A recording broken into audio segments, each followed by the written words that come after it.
Ooh. Well, hello. Good afternoon. Welcome.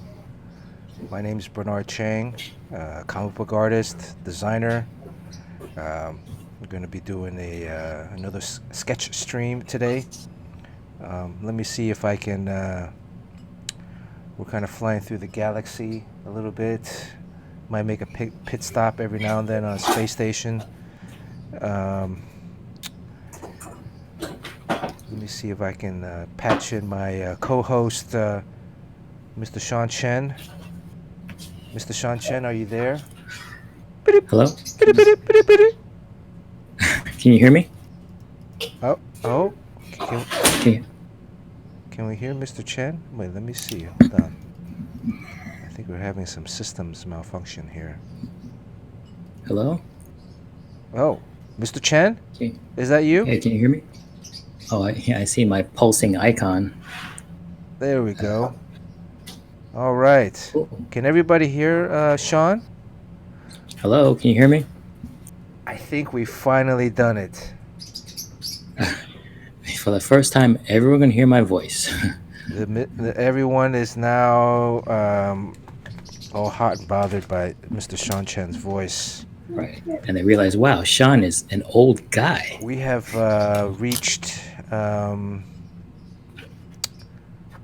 2018 Joshua. status, I think, right? We finally come to technology of 2018, maybe 17. Oh man, still gotta figure out this. Let me adjust this screen because our names are covering Hey, the Sue Lee's dialogue. here. Hey, So, Sue, we caught your stream last night, Sue. welcome to the stream, Suli. Suli had like how many guys did you have drawing with you She yesterday? had the Brady Bunch screen going. Wow. Well, trying to do things a little differently here, but eventually we'll get to Suli's technical capabilities in terms of. Right now, I can just manage to squeeze one person in, and he's not even in. He's outside of the spaceship. We're just kind of floating around, and he doesn't even have video. It's just a GIF, and it's not even an animated GIF. We still haven't gotten there yet. But each stream, we try to incorporate some new things. Sean and I talked about last night about what else can we add to this. What else can we add to this? Let's see. Sean, talk a little bit while I try to figure out this widget. Because Well, well, Sue, how do you get you and 5 guys in that one room? Um, we've been trying forever. When just today we got my voice in here. Before I was just texting in like a fool. Um, but yeah, you got like as many people as you have. You also brought in like an extra guest too, so it's a packed room. So I guess it's made for gaming, and you can do like the squad. You get like a bunch of people on team. But whatever. I got my frozen face mid scream on the screen there, and eventually we're gonna try to get more of the Boulevard guys here. That would be John Paul Leon and Tom Lee Edwards, and maybe Jerry Ma. Jerry Just Ma, that would be a good addition. Jerry Ma, Jim Chung also. Jim Chung. Jim was on last stream. We had Jim on Yeah, last time. You never know who's gonna stop by. Although I didn't text anybody today, so no one's probably gonna stop by. maybe Jim will. All right, maybe I'll text him in a minute. Okay, hold on. Let me find where this. Man, I have all these Oh, layers now. StreamYard. Is StreamYard the one with the duck symbol?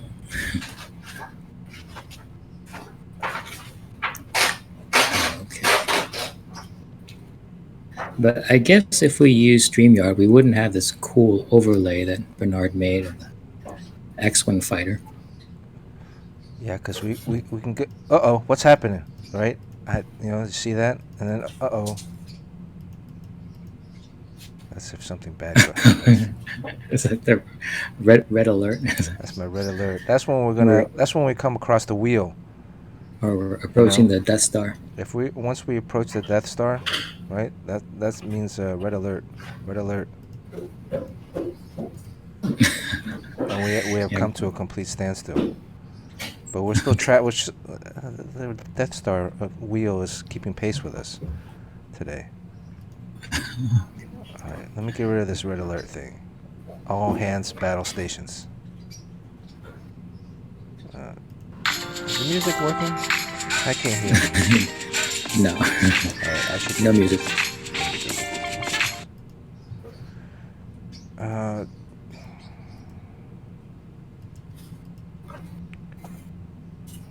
I can't find this screen again.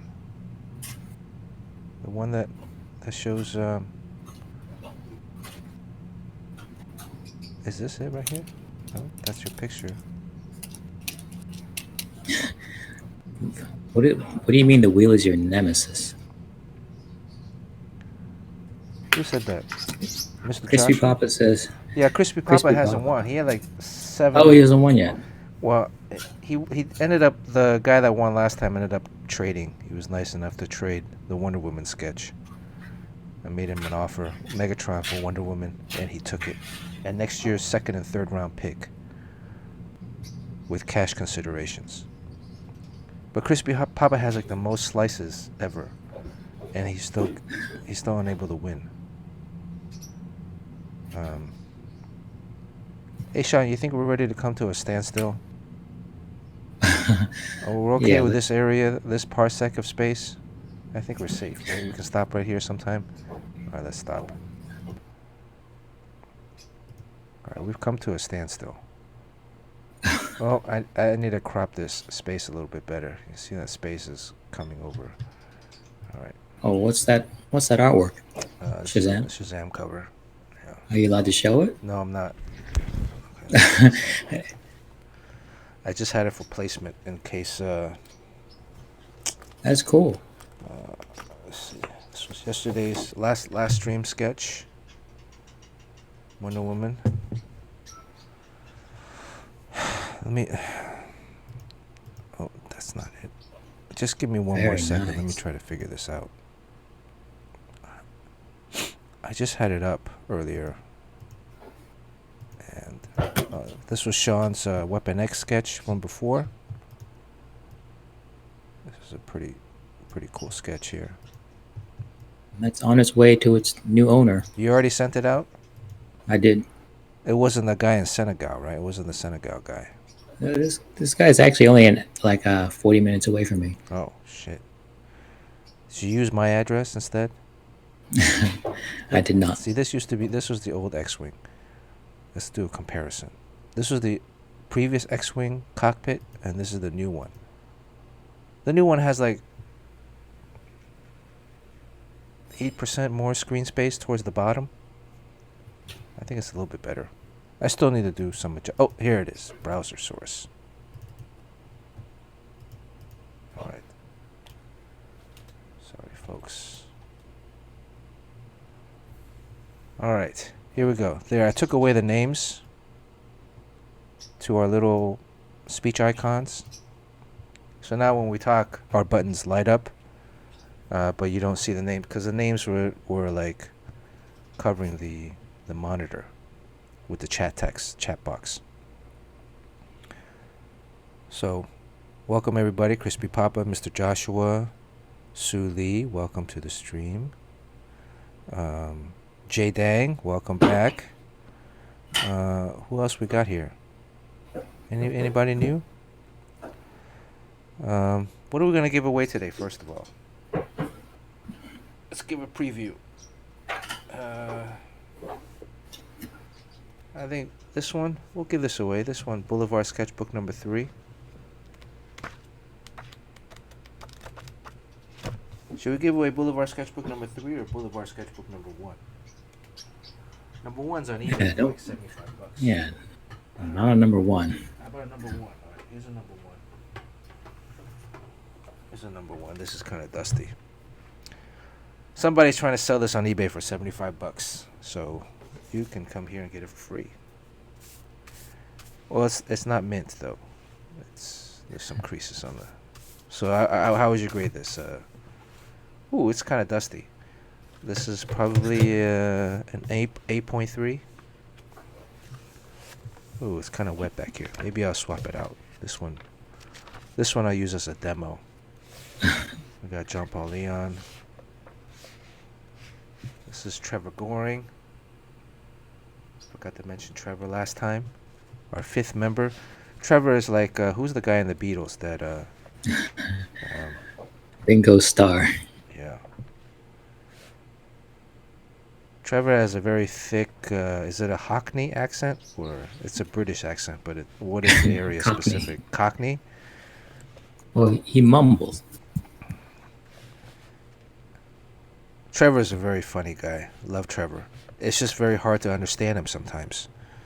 So you just say yes and then hope somebody's standing next to you that you can piece together like the conversation. This is Tommy Lee Edwards. Another. Tommy is kind of like broken off and joined Essential Sequential. So they offered him a little bit more than what we were able to offer him. But he still comes back every now and then. Slums it with us. This is Mr. Sean Chen. Ooh, look at this bicycle guy. Some cool tech there. Now, Sean, why is the front tire is smaller than the rear tire? Is that in motorcycle racing something that's traditional, or is that, or you were just drawing that, you didn't think about it? Was that a specific? Oh, I don't know. I guess that's just the way it is. If you caught the previous streams, Sean is a graduate of Carnegie Mellon, prestigious Carnegie Mellon University. Sean was a industrial design major with intent on designing phones. What else? Kitchen appliances. Yeah, whatever. Products. I'll do it all. Bicycle helmets, motorcycle. Did you ever think about designing motorcycles? Oh yeah, I mean that's kind of like a dream job. I think there's just a lot more demand for housewares and stuff like that. But if you look at this drawing, yeah. This is all done pre-digital. So this is all done by hand, by eye. And just look at how the initial sketches of the motorcycle here. A, the fact that she's sitting on it in a perspective, right? And then also B, the angle and the depth in the wheels. You can already kind of see that Sean has a very strong grasp of space, dimensionality. There might be some guidelines every now and then he draws with rulers, but that's more for, I guess, to correct yourself, right? To just give yourself a guideline. But everything else that's eyeballed, it's right on, dead on. And I try. I'm no Kim Jong-gi, but I try. Here's a Humvee. Humvees used to be very popular. I haven't seen a Humvee on the street in years. Although gas is pretty cheap right now. This is prime example. I was working with a friend of mine on drawing cars. When you want to draw cars, you want to have initially kind of the broad box layout. Then you start filling in some of the details. Then you clean up, and then you can render. A lot of people jump from like this to this, right? A lot of times you're drawing, you start getting really into the details, and you almost skip this part and you go straight to this. And you have this part, but then the rest is... But then when you get to like this part and it's finished, and then you look at the rest, it's all off. Right? You gotta spend time in these two stages. Most important part. People rush to get to this because they want to get to a finished product that looks really nice, but you're missing out on all the fundamentals. This image has actually a little story behind it, right? This is a it has a robotic story girl. behind it. Well, you remember like when we first debuted the sketchbook at San Diego Comic Con? This was probably like 2006, 2007. Uh, some guy came up, some like Hollywood executive came up, was flipping through the book. I said, Oh, the you're talking about the robot girl and the "Yeah, gorilla right, drawing. the Okay, robot girl and the gorilla, right? You want to tell the story?" right. Although it's just some guy came up and he looks like I don't know much about him, but I guess he was a Hollywood guy. So he's looking through the stuff and he sees he stops on that drawing with the robot gorilla and the robot girl, and he kind of I guess he can kind of piece together some sort of story. He was intrigued and he asked like, "Is there more behind this? Like, is there a whole story? Is there a comic attached to this, or at least some sort of backstory?" And back then, I didn't know anything about. I thought this is just comics, and I didn't think comics actually make it to movies. So I said no, just a drawing. And then he like looks at it and then he just moves on. But I mean, he was like ready to bite if I just Yeah, had Sean, you should have said something. like some kind of like, yeah, well, they were born from the same laboratory. Yeah, it's her And pet. Yeah, yeah, and it's a secret government agency trying to build a ultimate soldier, and but just yeah. when Sean says Hollywood guy, hash marks. Let me see, where can I get the hash Hollywood guy? I think he's talking about any guy that with a collared shirt that comes up to us at a Comic Con, Yeah. right? So yeah, I mean the thing is like single images can contain a lot of story elements. It's very can be very striking and very powerful. You look at this like I think what were you were just drawing, right? You're just like the equivalent of shooting the shit with a pencil and piece of paper, right? Yeah. I mean, was there any motivation behind this?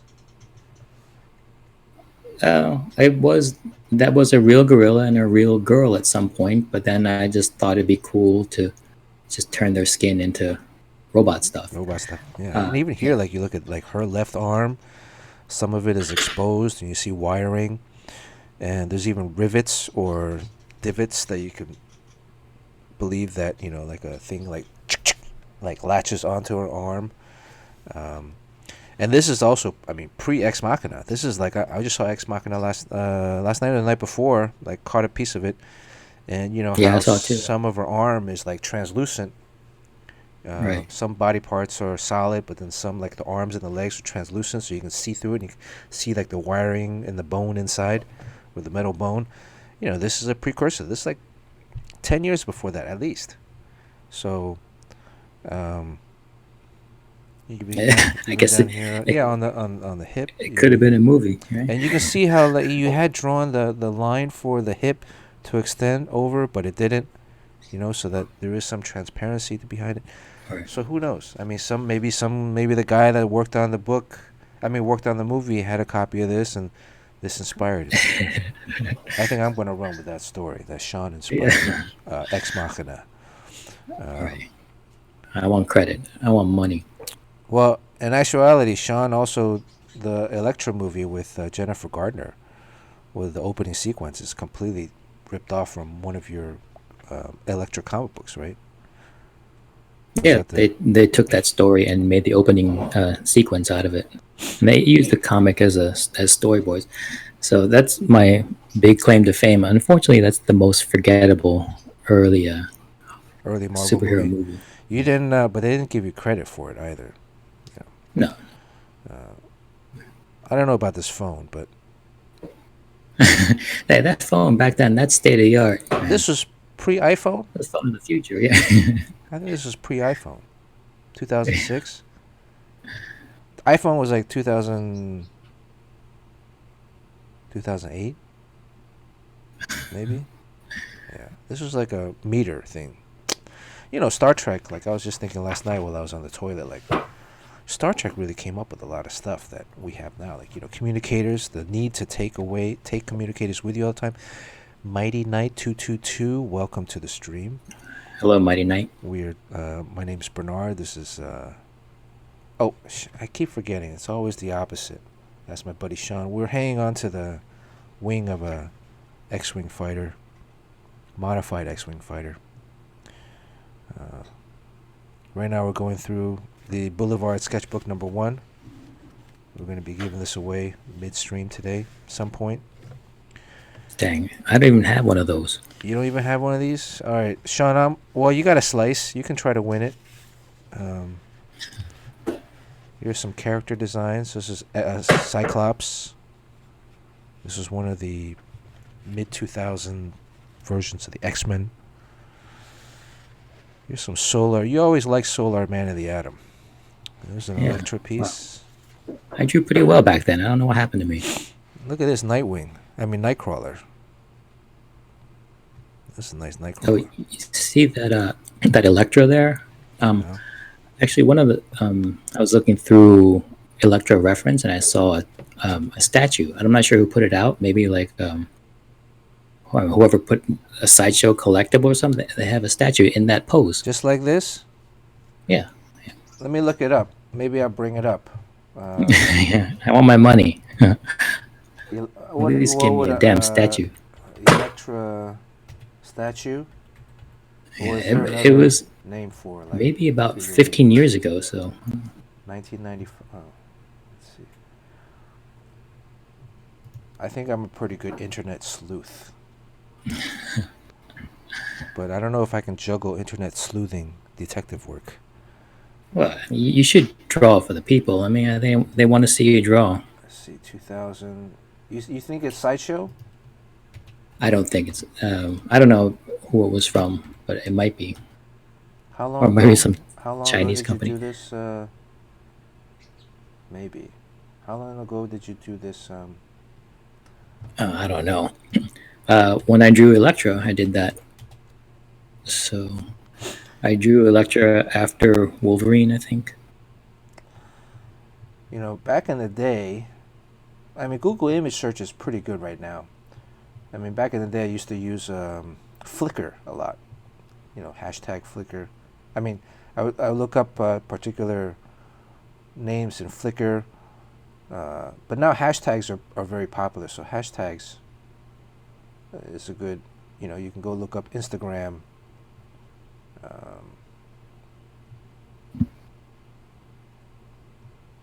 Just to find. And then you got to find other pertaining reference. Man, there's a lot of Electra statues. I don't think I'm going to be able to find it today. But you saw it? Where did you see it at? Well, I was drawing Electra as a commission before, so I was looking through some reference, and then I saw that statue. But of course, as usual, I didn't do anything. I just kept going on.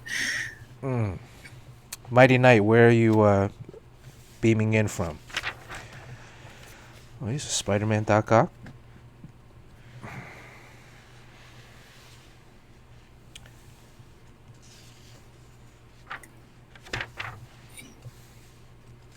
Some life drawing from life. This was Cancun. Aruba. Here's another Electra. Yeah, this pencil. You know, man, I've always said you can just basically take this and either scan it in, punch up the opacity, and clean it up, or somehow ink with a pencil. Because your line work, compared to like when they throw an inker on top of you. All right, something just happened there. And then this is me, but I would always encourage younger artists out there. This was actually drawings I did in New Orleans one trip. So Walt Disney Imagineer went to New Orleans for a SIGGRAPH conference. These are all just sitting at the street corner.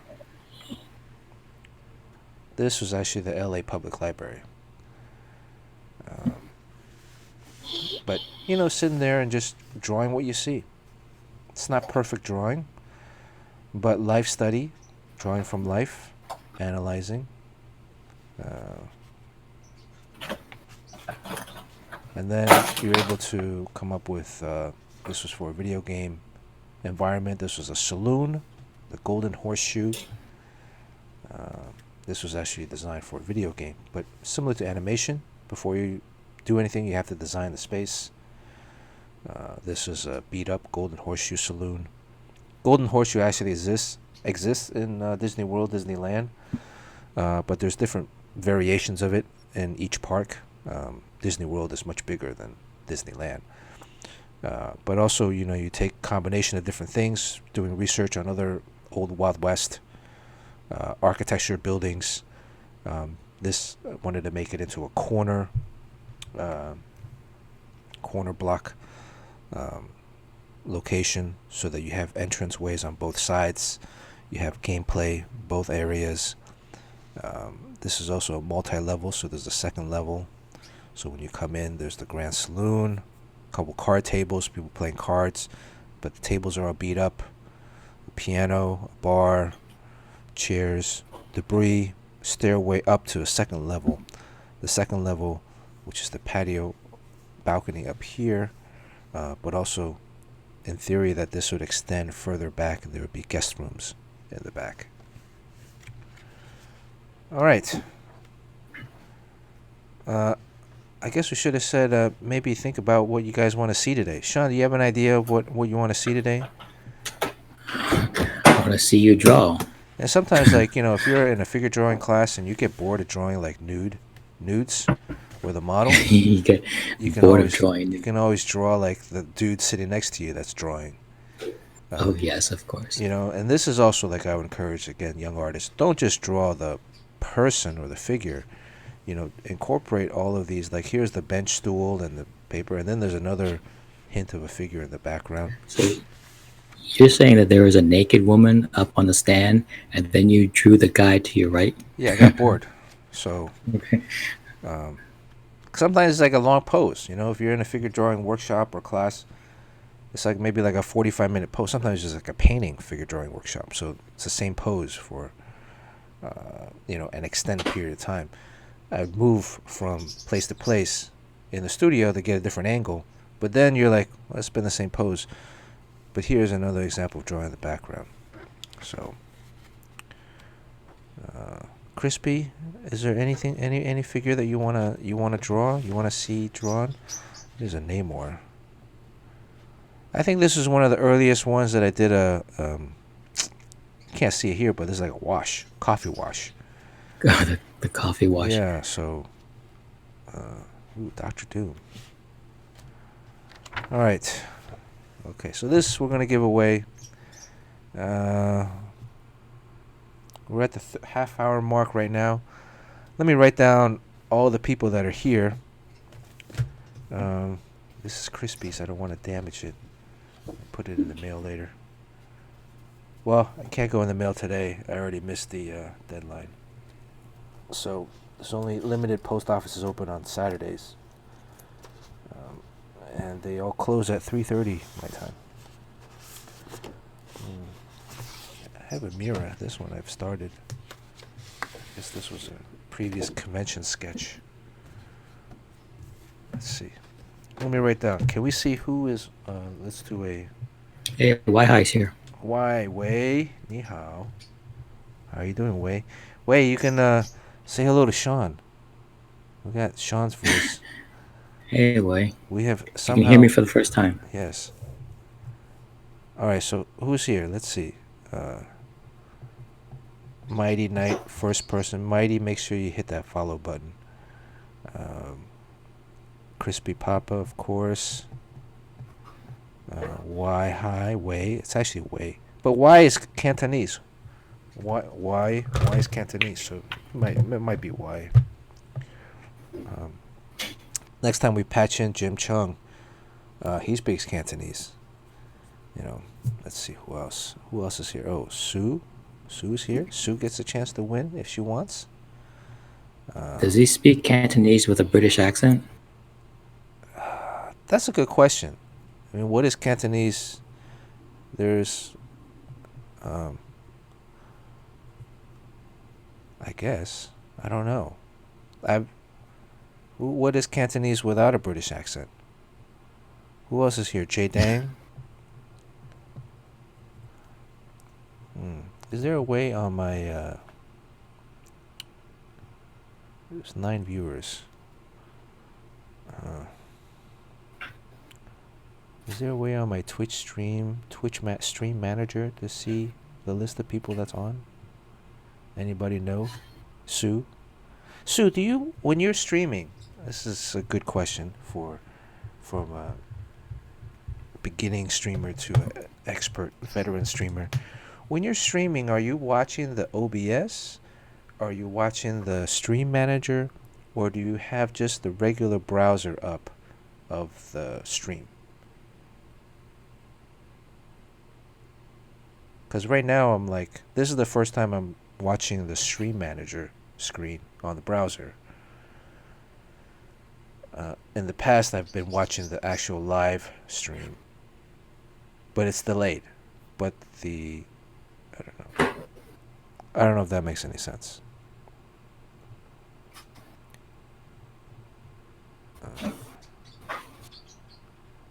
Oh, you look at the OBS only. Okay. But then, so you're reading the chat from the OBS. So that's really important for you. Because right now the chat box on my OBS screen, it's on the main monitor in the cockpit there. It's too small to read for me. Manager. Where's the button I can see who's on stream right now?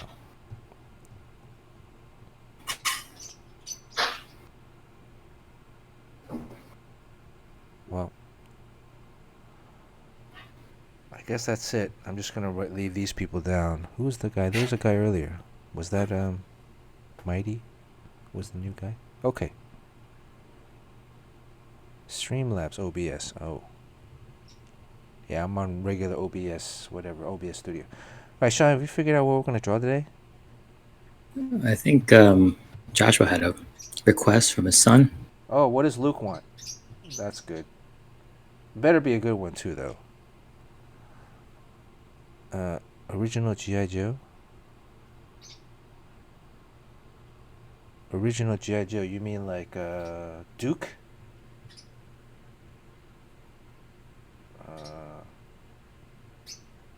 Well, I've drawn a Snake Eyes. I've drawn a Destro. I've drawn a Destro and Baroness. I haven't really mailed anything out in a while. I'll get to it eventually, I think. I hope.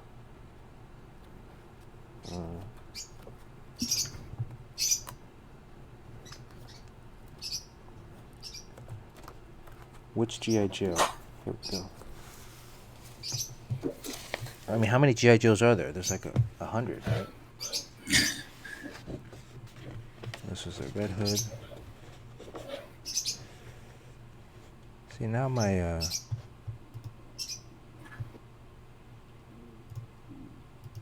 the bearded one. Did the screen freeze? Because now my stream manager froze. Alright, go back to the OBS. Captain America. Sean won this one. Sean, you want me to give this away? Yeah, This yeah, Rogue, of course. X-Men 275 Rogue. Here's a Snake Eyes. This was somebody won this. Mr. Joshua, I think, won this one. There's a Destro from before. This one I was just doing for fun to warm up. Dang, you haven't sent anything out. You know, you can win this stuff. It's a matter of when you're gonna get it in your hands. I haven't left the house in a week, so how can I mail something? And then here's the Baroness with the Destro. You know, I mean, yeah, I haven't left the house in a week, man. Come on, since last Sunday. No, that's not true. I went down to Orange County, I think, Wednesday, drop something off. But that was just in my car. Tuesday. That was Tuesday. Sue hasn't sent out any of hers yet either, or not in a while. I mean, you gotta I think after in another week or two, we're gonna be moving to maybe a smaller 5x7, so it's easier to package up. This one I gotta cut out additional cardboard, and then put it in an envelope. You know, it's just a lot of work. Packaging is difficult. Okay, let's get started. What am I here? This is my pre-drawing routine. This is some Mueller. This is some Mueller sports tape, athletic tape. This is what athletes wrap. Before they play every game, every practice. NBA athletes, professional football players, they get their ankles, wrists taped up. This is the same thing.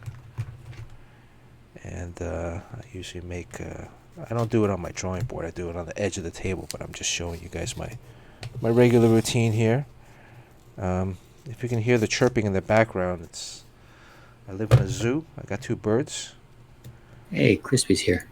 Crispy egg roll. Man, hey, good to see you. We were wondering where you were last time. We're like, oh, Crispy got mad at us. He's boycotting us for some reason. So this is my usual routine. I like to cut up these different strips, wrap it around my finger. The reason is, like, this finger right here, this joint, from drawing so much, I tend to hold a pencil like this. So this eventually, right now it's fresh because I just woke up like an hour ago. This eventually, as I draw, becomes, you can kind of see, almost an L, an opposite L, which would be like a J, but a J would curve up, so it's like an opposite L, and it would cause tremendous discomfort for me. This is just from years of drawing. So Sean doesn't have that. Sean, do you have any ailments? Well, damn, I'm like over 50 years old. Well, you don't have to say that. I just has to be any ailments from work related. So this is like a knee brace. An athlete, usually, if they have not the best knee, especially if you're maybe a little bit older, you just wear this, tape it around. I get one long strip, cut it in 2, and I do this individual, like a thinner wrap, and then I do a main basic wrap, big wrap around it. Sometimes you look back at the other streams, I'm always having some kind of wrap on my finger. And then this allows me to draw. It's a knee brace. Now my joint here doesn't budge. I'm able to draw for hours without any discomfort. I thought it was a Michael Jackson thing you were doing. No, I just like to point at people, tell them what to do. But this thing allows me to draw, because I've noticed there have been times when, even if I write something, if I'm filling out your damn envelopes, sending out the artwork or whatever, even holding a pen and writing sometimes creates some discomfort. Discomfort, I mean pain. But not searing pain. Other kinds of pain I've experienced.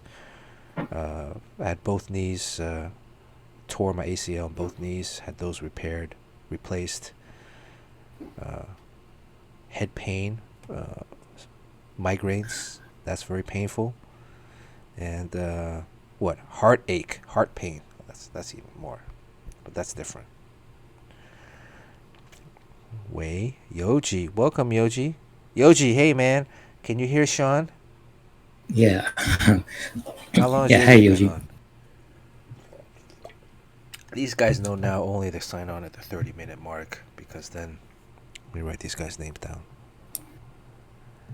Yoji, Crispy, and I wrote down why. Okay, hey, we got the whole game back. By the way, Yoji, why, Crispy. I went and played around with Twitch the other day, and I made you guys VIP members. So welcome to the club. Wow, congrats, guys. I have no idea. Whoop whoop. I have no idea. I have no idea what VIP means, or VIP status on Twitch means. Does that allow you guys to write anything you want? And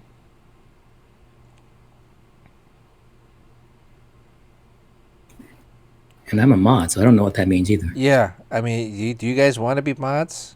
I mean, I can make you a mod too. I don't, does that allow you to like type anything in the comments? I'm again very new to all this, so I just happened to find that while I had some time to go through the. Wow, 43 minutes of just chatting. Okay. Get to work, dude. Yeah, all right, let's get to work. What are we drawing? G.I. Joe? But which G.I. Joe? How about Scarlett? The one with the beard, the original? Scarlett? You mean Duke? I think maybe I like to draw Scarlett because I drew Snake Eyes. And then I can do one next some other stream down the road of Storm Shadow. Because my favorite G.I. Joe comic was issue number, was it 21? That Larry Hama wrote? The silent episode, the silent issue. These birds want to come out of the cage. They've been in there for about an hour. So yeah, Crispy says you can't mod everybody because mod have the power to ban people. Oh. All right, who can we ban? I think they want to ban that guy that won the Weapon X sketch.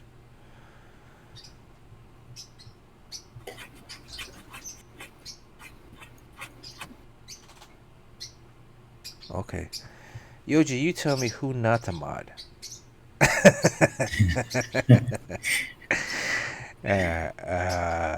No. Sean and I will figure it out. We'll do a flip of the coin.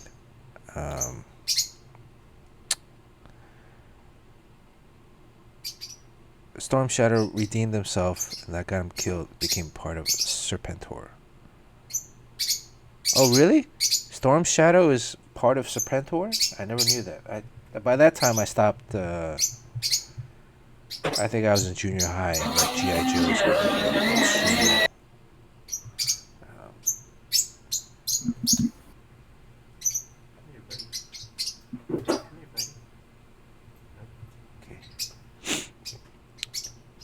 Also, we will activate. It's kind of difficult because I'm on the starboard side of the plane. Starboard or starburn?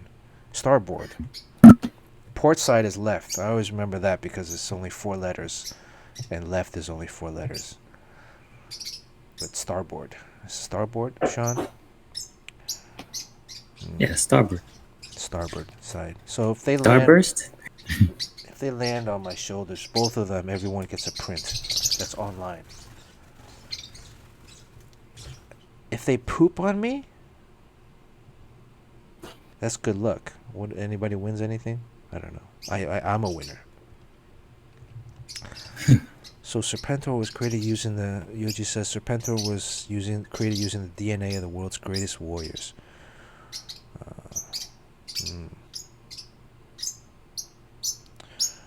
Rumor has it that Henry Golding is the new Storm Shadow. Is Henry Golding Asian? Isn't Storm Shadow like Japanese?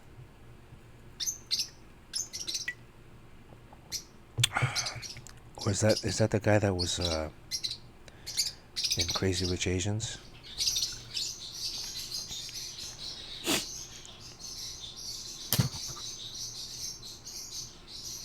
Right, okay, yeah. Wow, he's Asian? That's not an Asian name at all. I know he's half. He's like a happa. The guy from Crazy Rich Asians. And what was the movie with him and Daenerys were like lovebirds? What was that one? Christmas themed. Last Christmas or something. I mean, it was all. I liked it because they played the whole soundtrack was like all George Michael songs. Last Christmas. Last Christmas, I gave you my heart, but the very next day, you gave it away. Anyways, the movie was okay, but I had a gripe with it. A lot of other movies that are similar. Alright. Have we come to some kind of like conclusion? Yoji, is there like a votable widget? I don't think you would be able to vote and click on the screen, but to take a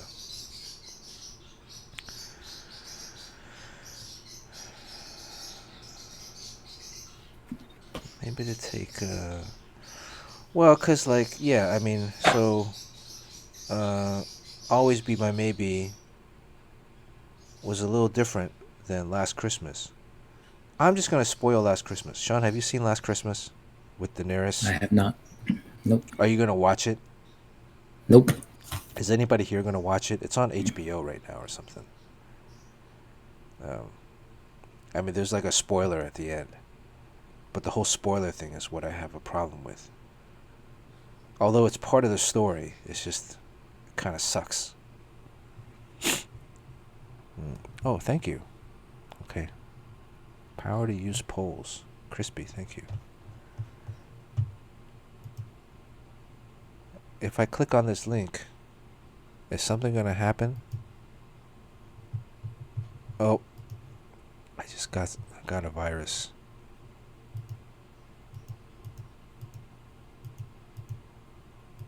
I just clicked on the link. What happened? Okay, anyways.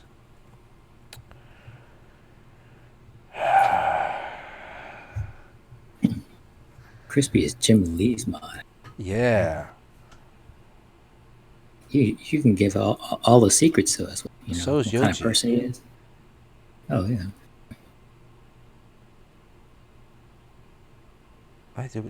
Sean, let's make a decision here. Please. You know I just woke up, so I can't really think. Yeah, you gotta start drawing because you gotta save time for starting over 5 times. Right, I know. Erase. That too. Let's give away the Boulevard sketchbook first. How about that? Bernard's procrastinating as usual. It usually takes me an hour after sitting down on the desk before I can start drawing. Right now we're at the 51 minute mark. So let me put on a uh-oh. What's happening here? Red alert, Sean. We've come across wait, hold on. The Wheel of Death. The Wheel of Death. Oh, come on, spin wheel. There we go. Alright. It's not very productive today. I mean, Before you drew, you used to play like a game of like Madden football or something like that. yeah. Well, now it's just sitting in front of the computer. You just search the internet. Read an article, I read a couple newspaper articles, magazine articles. So, we're giving away Boulevard Sketchbook number 1. Dang, so it took 9 hours to get started? That's the whole workday. Who took 9 hours for what? Sue Lee. Sue Lee. Sue, come on. Oh, that's All right, that's let's just oh, go it's so down the early in your list. career too. Do you think that procrastination routine gets longer and longer? It does. It gets longer and longer. It's unfortunate. Yeah, so this sketchbook just saw on eBay. Someone's selling it for $75. There's another guy selling it for $50. I mean, I'm undercutting all of those guys by saying it's free. But there's only limited amounts left. I think I have like a dozen left. So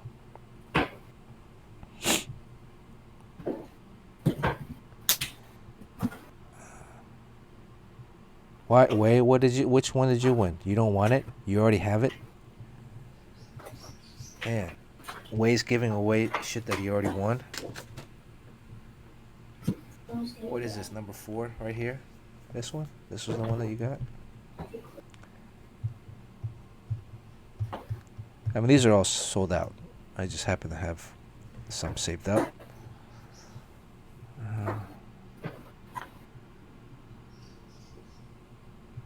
Number 4. This is number 4, Sienkiewicz. You already have it? Wei? Okay, so let me go through this list. J Dang is here. Kazuto is not here. Kazuto was here last time. I will change Kazuto to Su. Su Lee.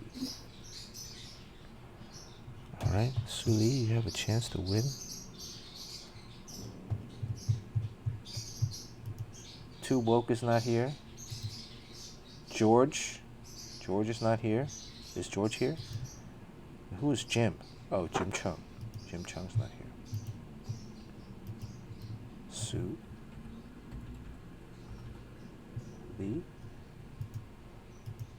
Alright, give Su Lee a color. Assign a color to her. Suli want to do the professional opt-out.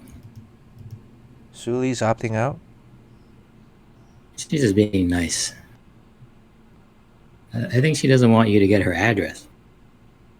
Oh, just don't you have like a P.O. box? I'll send it to your neighbor. Tell your neighbor.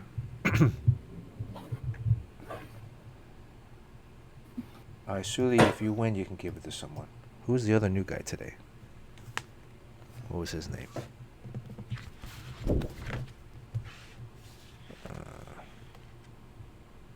Mighty something, right? Wasn't it Mighty something?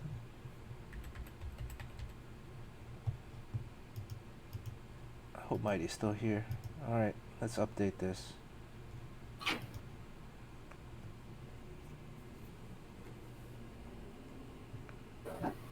Crispy's got all those slices. Let me get rid of all the Crispy's extra slices. This one is just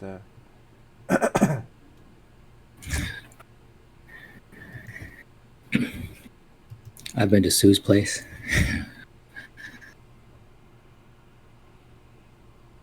You know Sue? Is Sue in Sue's in New York? Nearby, yeah. I used to give her a lift to the conventions. Oh, really? Oh. Alright, Sue, I'll mail it to Sean. And I'll keep it. I don't have one of those. So Sean has 2 chances of winning. Wei wants his name off the wheel. Man, we're like losing customers left and right.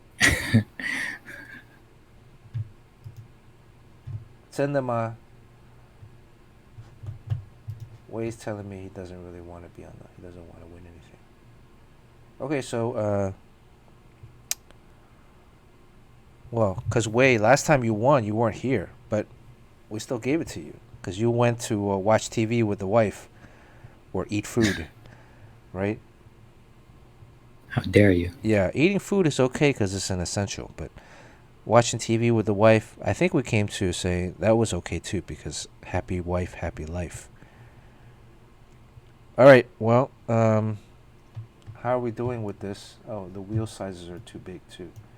Everybody should just get one. So it's all even. Do I have Beavis and Butthead on here too? Yes. All right. Everybody has an equal chance of winning. Anybody else? No, Sean. Yoji says that Sean doesn't stockpile his own books. I don't. That stuff piles up. These Boulevard guys are pretty smart. They made me hold on to all the inventory. So my place is just... all the boxes are here. So the reason that he doesn't have any copies is because he didn't take any with him. He burdened me with the storage responsibilities. Alright, let me just spin the wheel because this is my favorite part of the stream.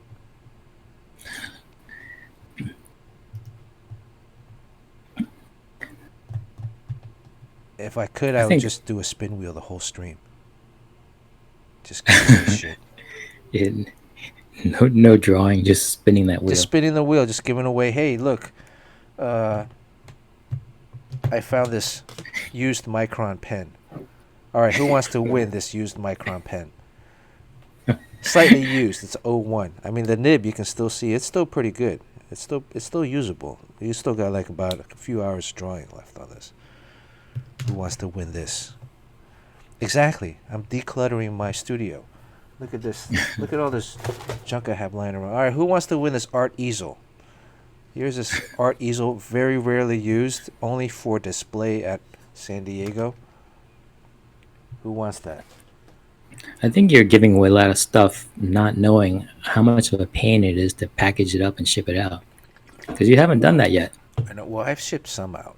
I've shipped some stuff out. It's kind of a pain, isn't it? Just not from the last couple weeks.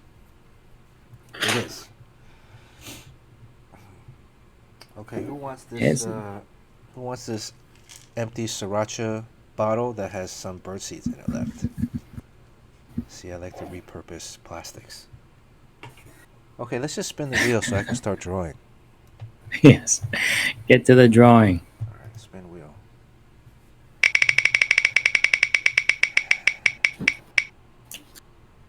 Oh, Butthead won. Okay, sorry guys. Butthead won. What did we say when Butthead was going to win? Oh, Sean came up with a great idea. Oh, yes, this is my brilliant idea, and it's gonna really kill all you guys. So, if Butthead or Beavis, or my two birds, you hear them in the background, if they win the original art sketch, then they really literally win it, and I have to use it as the lining, bottom lining for their cage that they poop on. I mean, they don't have to poop on it, but they're birds, so I don't think they can control not pooping on it. So then that piece of artwork is going to have poop on it. You'll show it at the next stream, like and I'll it's show it covered at the with next poop. stream that it's covered with poop. And it only takes like a day or two before they start, before they cover it up. So, on one hand, it saves me the trouble of having to mail it. And then, on the other hand, it's your responsibility as a viewer to win it. Otherwise, I mean, imagine if that Wonder Woman piece I did last time, Beavis or Butthead won. It'd have like bird poop all over it right now. Okay. What do we agree on here? I don't know if I want to do Storm Shadow because that's kind of easy. What was the Duke? What was the... Let's do... Do you think Scarlett will be recognizable? People will recognize that it's Scarlett from G.I. Joe? Or G.I. Joe... Who was the other G.I. Joe guy? I always liked the guy that had the bazooka.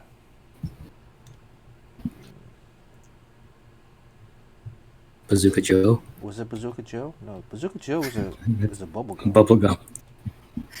But there was like bazooka. There was a guy that had a bazooka. The first early Joes only had the green outfits.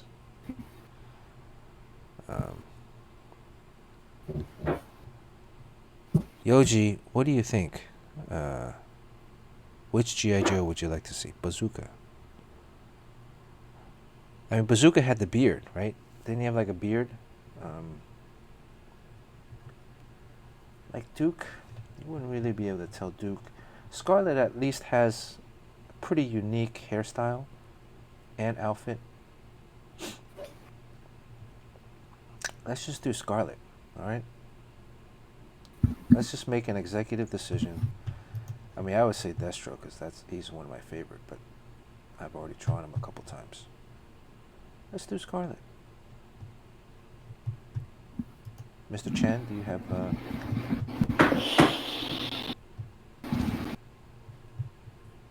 I think we've lost Mr. Chen here. Oh no, I'm here. Alright. Pulling up some Scarlett references. Oh, are we done with the red alert? I think we've evaded the enemies. Back to status normal. Flint. Why is there so much interest in G.I. Joe now? From me? It just seemed that everyone's drawing them and talking about them. I don't know. I think maybe there's just like a nostalgic aspect. I mean, I just started drawing it because I thought it would, we was talking about when I started collecting comics, and GI Joe was one of my first comics that I was literally one of the first comics that I collected. That I played toys and then watched the cartoons. So,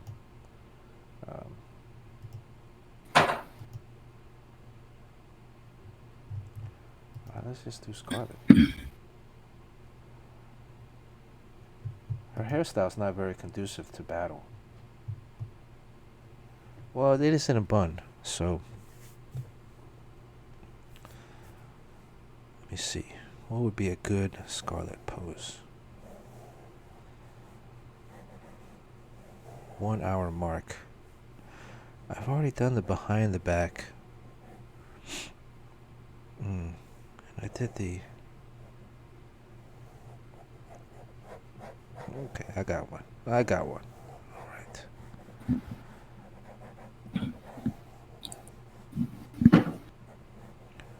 So, what else can we talk about today? We got another hour left. Sean, you have to make dinner for the kids soon? I got someone doing that. All right.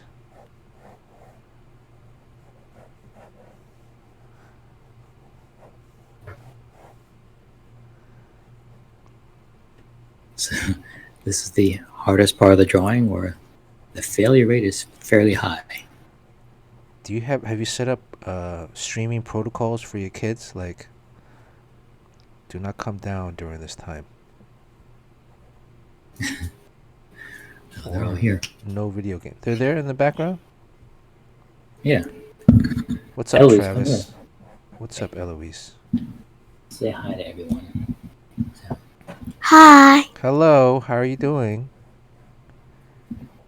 Said he'd ask how you doing. She can't hear. She can't hear you. So how you doing? Say you're doing fine. I'm doing fine. Oh, what are they watching TV? I made them turn it off because I think you can hear the TV. Oh, yeah, It's maybe. good. They watch TV too much, so. Right. Are they And doing Travis is drawing. Are they doing house renovations? What's Travis drawing? You should have said that. I would have maybe whatever Travis is drawing. Maybe I'll draw it too. Well, he's doing academic drawing because he has to get a portfolio together. So he's doing like still life type stuff. Oh, that's And cool. Still life. Drawing in his underwear. Well, I think Travis is either going to go to Pratt or Carnegie Mellon. For college, but yeah, I think initially, what's that, LaGuardia? I think is kind of like what he's thinking. Is that where he's looking at going? LaGuardia? Nice. All right. That is Sean, predictor of the future. I think I was thinking like maybe having her point the gun, but she has a crossbow, so that's her weapon of choice, right? Crossbow. What was Scarlett's specialty? LaGuardia for high school, yeah. How old is Travis now? What grade is he in? You're going into 8th grade. 8th grade. Dang. Yeah. That's so. LaGuardia is 9th. Well, he's looking at art and design also. It's basically whatever he can get into. What is the difference between art and design and LaGuardia? My high school was based off of LaGuardia in Miami. LaGuardia being, I think, the first art magnet school. Right? Hey, Golf Boy Sunday. Yes, you can hear my voice now. Golf Boy Sunday, welcome to the stream.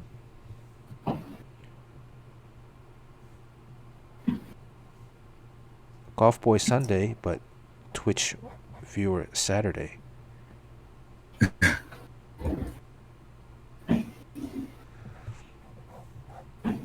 Yeah, so what is the difference between art and design and LaGuardia? Is LaGuardia more fine art based? I think LaGuardia is actually it's very academic. Yeah. And then, I think art and design is very much, drawing centric. So, as Sue just said. I don't really know. I've been to. We go to art and design every year because Neil Adams' son, named Josh Mm-hmm. Adams, has a convention there every year. Oh, that's where the art and design. That's where the convention Yeah, is. Oh, yeah. So last time I was there, I was uh, watching a panel with Chip Kidd, David Mazzucchelli, and who's that inker guy? Klaus Janson. Klaus Janson. Yeah, Oh, yeah. Luminaries, living legends. at art and design. Wow. Yeah, and Neil Adams too. So Neil Adams is alumni, and apparently so is Sue Lee. I guess Sue went to art and design. Where's art and design? It's in Brooklyn, or is it in the city? it's in the city. Where in the city? Is that the one that's by Grand Central? Because LaGuardia is where? Where is LaGuardia? LaGuardia is like West Side. Yeah, I don't even know. I did rather like that face, but now. Yeah, Yojimbo. Neil Adams is probably gives the harshest critiques. But they're honest. I Yeah. think that's the thing. It's Although like I have heard Bernard once say to a guy that it's just not going to happen for you. you gotta be honest. I mean, as a hobby or a professional career, they're two different things. There's nothing wrong with drawing as a hobby and progressing at your own pace. But if you're like a 40-year-old man with a regular day job, um, Yeah, if you have kids with too. kids, wife, family, at a certain point, there's only so many hours in the day that you can draw without other life responsibilities. Um, it's just not going to happen. I mean, the amount of sacrifices that you would have to make.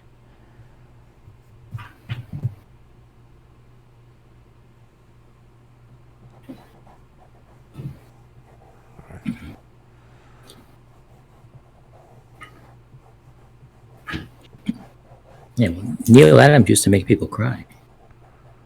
Really? Wow. He'd say things like, "I see no redeeming quality in your art," and then just hand it back to him, and then the guy just goes away crying. That's the one thing I miss about Comic Cons these days.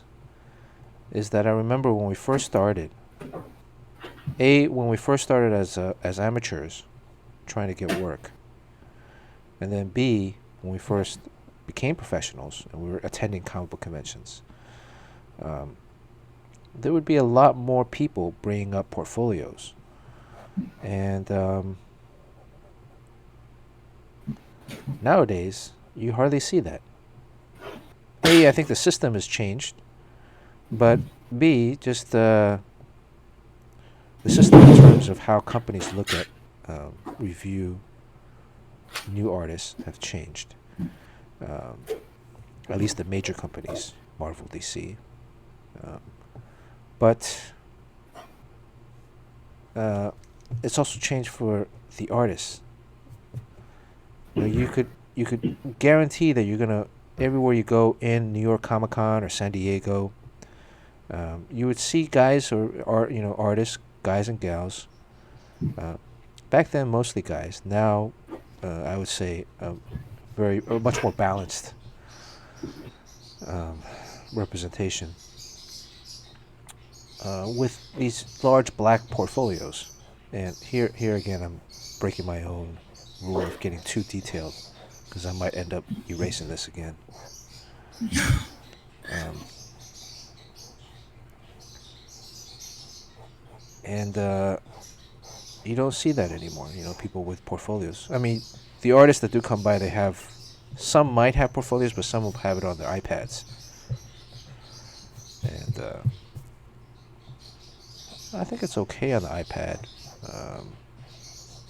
because there is a lot of professionals that have transitioned to full digital drawing. I think one of the prime examples is Jorge Jimenez. Does all of his comics digitally. Amazing artist. So he is the next wave. Us old guys still draw pencil, ink, paper.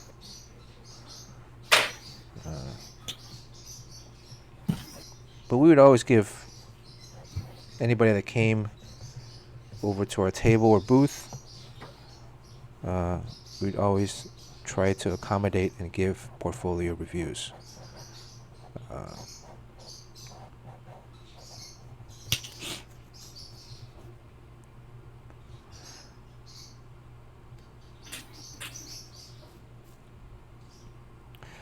Was Neil Adams preparing them for the industry or just personality thinkers? I think Neil Adams is just preparing them for the industry. I don't think he gets off telling people that they suck. It's part of being a professional artist that sometimes, or is self-analysis, understanding where you are, where you need to be, and a lot of times, and I can attest to this as an amateur, you're unable to gauge where you are. You're unable to gauge where you are in part because you're so consumed with your work. That's all you see all the time. And then if you do show other people, you're showing your friends or your family. And those are the worst people to show your work to because, A, they're probably not artists, so they can't really critically give you anything that's worthwhile to take beyond, oh, I like it, it's nice. And then B, they're your friends and family, so they're never going to really say anything bad because they're on your side. They don't want to hurt you. They don't want to make you feel bad, especially family. Like I remember, I would never show my work to my mom. She would always be very inquisitive about what I'm doing, but I would never show it to her. And in part because she's always going to say, "Hey, yeah, that's great. Yeah, okay, nice." And it's a false sense of assurance. I don't know. Is that the right term, Sean? False sense of assurance, or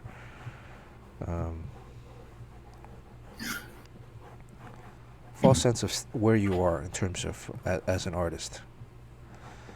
So, even with Chinese parents, they do that. Well, maybe not. Don't they always tell you suck? Chinese parents are gonna tell you not even to do art. They don't know what the fuck you're Yeah, doing. exactly. You're no good. You be doctor. I mean, I started working professionally when I was 20, so I was in my third year of college. That first year of working at Valiant, I saved up all my money. I had a full scholarship to Pratt, so I didn't have to pay for school beyond room and board. And so tuition was all covered. So out of the $2,500 it cost to stay in the Pratt dorm, and I didn't move out. Once I got a job, I stayed in the dorm. I stayed in the dorm my entire 5 years at Pratt. The first year I saved up all my money from the first year, and then I ended up buying my mom a house in Miami. That was like a childhood dream that I always wanted to do. Watching sports, whenever there was whenever a rookie signed their first contract, they would buy their mom a house or a car. So that was always something that I wanted to do.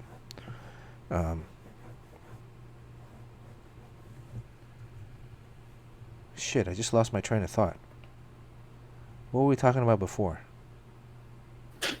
About false sense of assurance from your parents. Oh, yes, okay. So, after, I graduated, and I'm working now for 3 years now. 2.5 years, 3 years. At Valiant, making a decent living. She was very, very happy, appreciative, but, some of her first words were after I graduated and got my bachelor's in architecture And I handed the degree to her, and I said, "This is a present for you." Um, she said, "Oh, thank you." And so when are you gonna go get your master's degree? So, um, I think that was something that Asian parents want their kids to go and get a master's degree or a doctorate, um, continued education. Veritax 209X. Yeah, and sometimes you do need a little bit of harsh criticism. Sometimes, but again, it's you got to balance the good with the bad, right? You got to balance who you're getting the criticism from, and then take away from whatever it is that the advice or comments that they're giving you.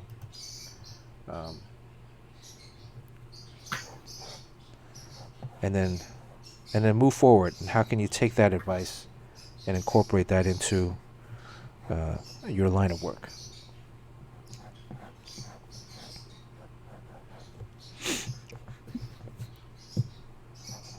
So, and I had to battle that, and it's a battle. I mean, it's not like it's not a horrific battle. It's a battle that you're fighting. On one hand, you're fighting against yourself as an artist. You're fighting against the struggles of drawing well, of improving, and then you're fighting against the man. You're fighting against the company. You're fighting against the industry. You're fighting against people that, and that fight is more of the struggle of getting work, of moving up the ladder, of fighting not really like fighting fans, but that's a point that you have to come across. Like you have to make sure you're working within yourself, but then you're working against certain parameters that are set, and then you're also at times working against your friends and family. Some of that is complacency. If you're always relying upon your friends and family for support, there's only so many copies of your comic book they can buy to show support. Ultimately, that has to come from somewhere else. Does that make any sense, Sean? Sure.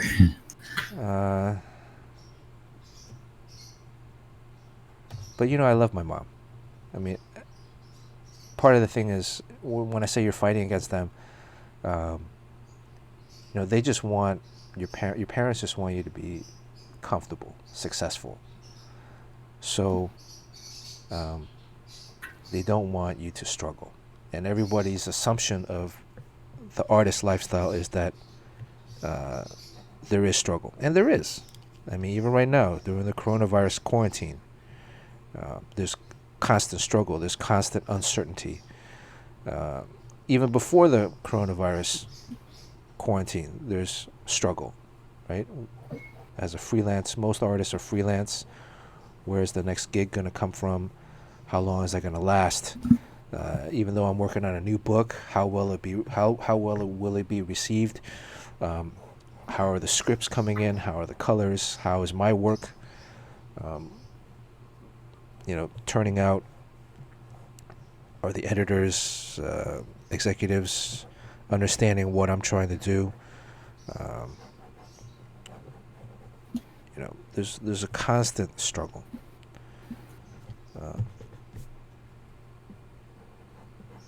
How do you deal with that, Sean? How did you deal with your parents? I mean, Sean comes from a family of doctors, right? Sean, I mean, can we talk about this? You okay with talking about this? Yeah. I mean, your mom and dad were doctors, right? They're very successful doctors. Well, yeah, my dad was, but they expected to be a doctor, and then my brothers and sisters were. But I found a good way that works. You just bomb out of school. I mean, you really have no. They think you have no future. So anything you do, if you're successful at it, they're happy. And it just, I was really lucky, right? When I started to make it, that was when there was that big bubble in the market. So my first royalty check, I made more than my dad did. Wow. in a year. But of course, that was one time, Ride and number now, 9. yeah, yeah. That, you know what? I gotta say, in the history of comic books, that might be. Would you say that that was the most money ever made on issue number 9 in comics history? Yeah, I never thought about that. I mean, Yeah, usually you make it on a number 1, right? Because it's number 1. Number 1 sales are always like through the roof. People will buy 2 or 3 copies, one to read, 1 or 2 to save. Um, but for number 9, I gotta say that might be in comics history the best-selling number 9 issue. See, Yoji bought 2 or 3 copies of number 9. You gotta thank Yoji for that. Yoji bought a piece of that. Um, so yeah. Golf Boy Sunday, his mom was a fine arts major, so she was very discouraging of him. Yeah, it's too bad. Parents can be very toxic sometimes, Yeah. but they have your best interest though. This pencil, Golf Boy Sunday, I've had since 2010. So this pencil is about 10 years old. Bought this in Japan. It's been used so much that the gold is now worn off, and you can actually see the plastic base underneath. Even some of this chrome metal stuff on the handles, and the text is like worn off. You can't even see. I think it's what is this? Something graph? I have a silver one. I don't use the silver one that much. So you're gonna spin the wheel for that? No, man. You know what? This is the silver one. This one. I bought these 2 at the same time, so you can tell which pencil I use the most. I use the 05 most for drawing. I mean, I erase a lot, so. And then the 03 is more for cleaning up. So it's a Graph 1000 Pentel. They say limited edition, but then we went back to Japan last year and they still had the same pencil. So I don't know. So limited edition, 10 years later, they still have it. I mean, I think I paid like $30 for this. Just comfortable with it. But I have actually a couple other pencils too that I just bought. This one's a Stadler. This one I use occasionally one of my shows for kind of what I'm doing now. I kind of like the gold. A lot of it is just whichever pencil is right next to me. There's also, I have an Oren's pencil provided to me by Janoff Stationery in New York City. That's another new pencil that Pentel came out with. I'm still getting used to it. This one I still have the most comfort with. So since I'm streaming, this is kind of new to me. I try to make it as comfortable as possible.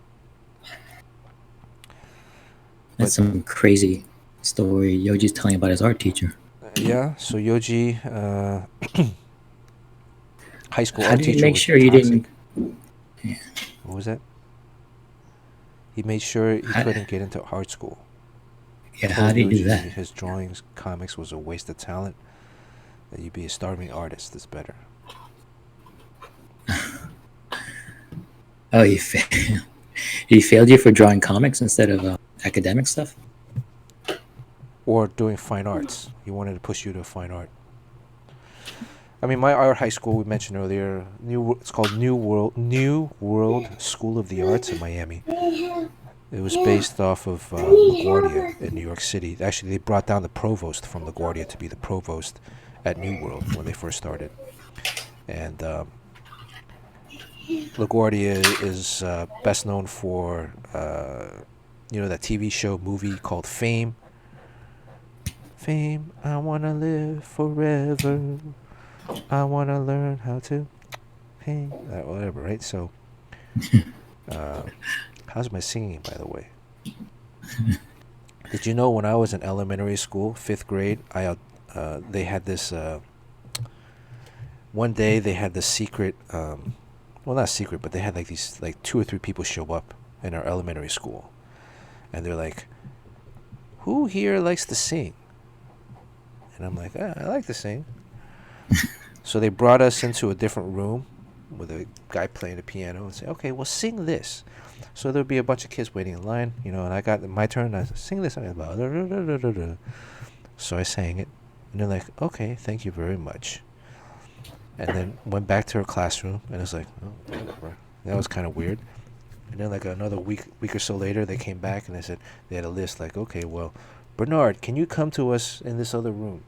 I'm like, all right, okay, whatever. So I went to the other room, and they're like, all right, Bernard, we think you have some good vocal talent. Would you like to join the Miami Boys Choir? I was like, oh, what? Oh, okay, I don't know. So this was like fourth grade, fifth grade. So they had a summer intensive study program. It's like a summer camp you had to go to, where you sang, you do like jazz hands, you do singing. Jazz hands. Yeah, you did it like all this whole court. It was like almost like musical theater, right? But it was like chorus. It was Miami chorus, because there was this Miami chorus, Miami Boys Choir. They would go. It was very prestigious. They would go sing at all these different events. And it was actually like boys and girls too. I think there was a Miami Girls Choir, and then they just bunched us all together. But then that summer, my voice started changing, so I started like cracking. So that was the end of my singing career. Yeah. Wow, I never knew that about you. In another life, I would have been a singer. Had my voice not cracked that summer, I might have been able to, You should have castrated yourself. Yeah. I didn't think about that at the time. Well, your mom should have thought about it. Well, I think she was sick of driving me. It was like maybe like a 45-minute drive to this college campus every day. And I think it was like just to learn jazz hands. Yeah, just to learn jazz hands. And I think it was like expensive too. So it wasn't like free. High school was free. New World was free.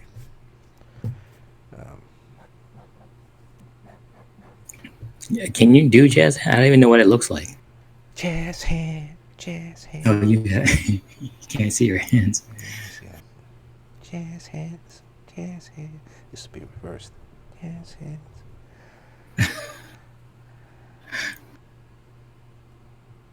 Oh, so Yoji, also like, my high school, when I went to high school, was our fine art high school. So that's why I'm asking Sean too. Like LaGuardia, I think is more fine arts, whereas art design is more illustration. I don't know if that's true. Maybe Suli can jump in if she's still here. Hey, Serpentine, how you doing? Welcome back, Serpentine. You guys just missed the auction. We gave away the spin wheel first. Yeah, so New World was a fine art school. Learned figure drawing, sculpture, ceramics, which is kind of like sculpture, printmaking. We had one design course, painting, figure drawing. Did I say that already? And so the teachers at the school forbid us from drawing comics. Like, throw that out the window. No more comics. If I see you doing comics, we're going to kick you out. So I didn't stop drawing comics for a while. But to me, it helped. I felt like, oh, thank you, Golf Boy. Thank you, Golf Boy. Subscribe. Nice. You know, when you subscribe, you get double the slices to win the sketch. So yeah, it actually helped because it forced me to learn the fundamentals of drawing. When you're drawing comics as a young kid, you tend to take shortcuts and not really understanding the form or shape. So a lot of people their artwork can be very flat. And even for me, my artwork was flat at times, and it still is in some cases. I'm trying to figure out how I can add battle damage to this outfit.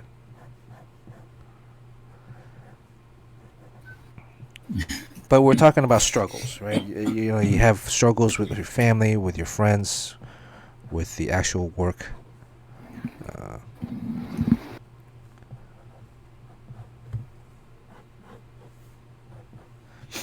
Yeah, I think the pay in comics is criminally low.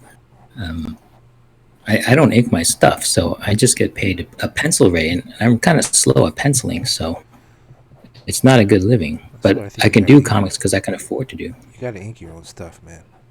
Yeah. And it's not much more than what you're doing right now with pencils.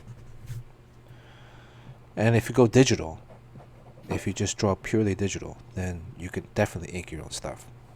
There is there's no reason why you shouldn't. I would encourage everyone, because again, you're making double. Not double, but you're making an additional income by inking.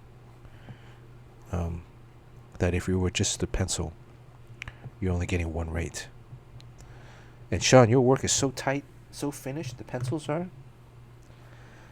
I just say go a little bit lighter on the pencils, and then hit it back up with the inks. Boom. That's more of the editor's call, but I mean, they haven't asked me to. So Throw your weight around, Sean.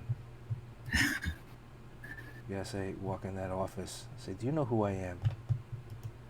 Do you know who sold the highest number of an issue number 9? Who can sell 1 million Todd copies of McFarlane. issue number 9?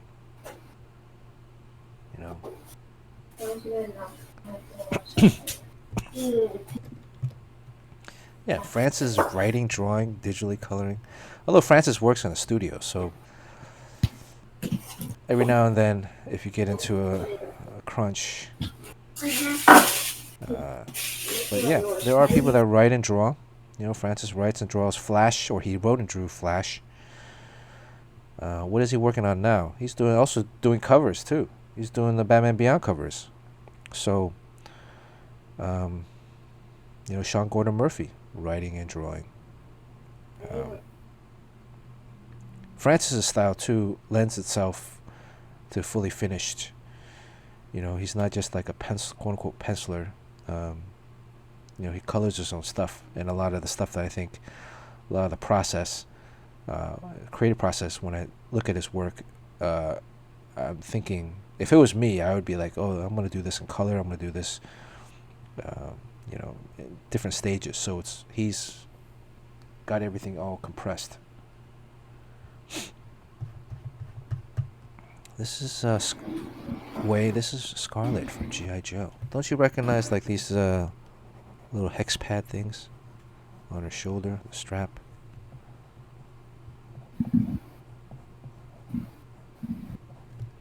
Make it like a little grenade or something. So we're talking about. Sean, go ahead. What were you saying? oh, so Yo just says Sean Gordon Murphy treats drawing like a 9 to 5 job. Yeah. It's kind of weird. I mean, I would do it if I can get it done in between 9 and 5, but I would start at 9, but it'd probably go until like midnight at least. I'll tell you guys, Sean is a machine. When we first started at Valiant, Sean is slow. Sean has a particular work ethic that is very rare in comics. And if you're a young artist, I would think that this is something that every young artist should try to exhibit. We'd work at Valiant together, and we'd work at Valiant during the day in the bullpen, and then when we get home, Sean would continue drawing until like 3 or 4 in the morning. So that kind of work ethic is what enabled him to have such a long and illustrious career. It was a decade-long break to do advertising. Yeah, but that's fine. I did that too. Advertising is a lot of money in advertising. It's a different kind of workload. It's a different kind of sensibility. But the skill set that you developed early on, the fundamentals, allowed you to succeed in that field, right? Would you say that? Yeah, sure. It's the same thing. It's visual storytelling. Yeah, it's virtually the same thing, except there's no panel construction, not a lot of panel construction, but it's pretty much the same thing. And I would fashion to say, your expertise, your education in industrial design, along with your storytelling sensibility from comics made you stand out in the field of advertising. So a lot of people in advertising, they can't draw as well. They're tracing stuff, or it's very rough, and the stuff that we're used to in comics is so finished that storyboarding and advertising is much easier. Very rough.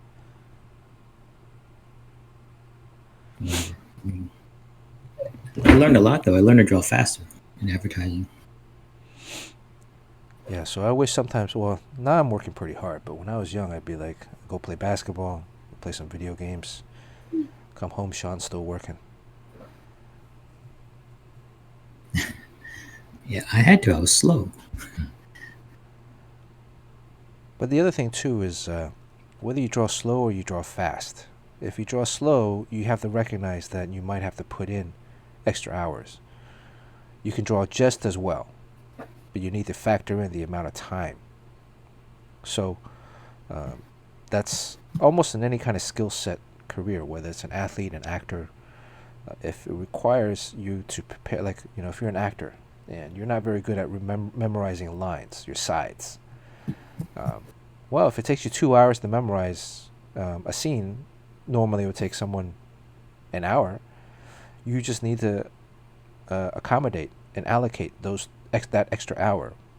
But you can still give the same performance, if not better performance, than someone that might only take 1 hour to memorize, because there is a level of craft involved. But the preparation aspect is what you need to understand as an artist. You need to understand and gauge your own status, your own abilities, and then allocate enough time for that. So just because one person can memorize something in an hour and it takes you 2 doesn't mean you're any less. It just means you have to prepare an extra hour.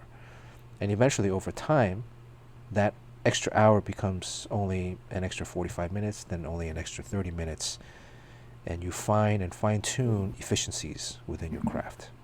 So, I think right now, Sean, you're balancing a family and drawing a monthly book, which is more than what we're doing when we were in our 20s, right? So, efficiency plays a role. As you get older, your experience in the craft translates a lot to efficiency. Yeah, I'd say so. I also lucky that I don't sleep very much. Sometimes that's like another thing. 4.5 hours a night. I think. You don't sleep at all. I need to sleep now. I need to sleep like 8 hours now. In the past, I used to not sleep that much. Scarlett. What other weapons does Scarlett have? Does she have? Wait, so Yoji says that he knows one artist who did 1 page a month. Yeah. And you can't name any names? Yoji can name names. We can't name names because I have a professional courtesy. Won't name names. Actually, I want to head back to that, what we were talking about earlier in terms of the portfolio review. Because that's what we were talking about earlier. I got something, a nice story to share. But you want to be able to draw a page in about 6 to 8 hours, right? The whole concept of an 8-hour workday is non-existent unless you can really have the discipline to do that.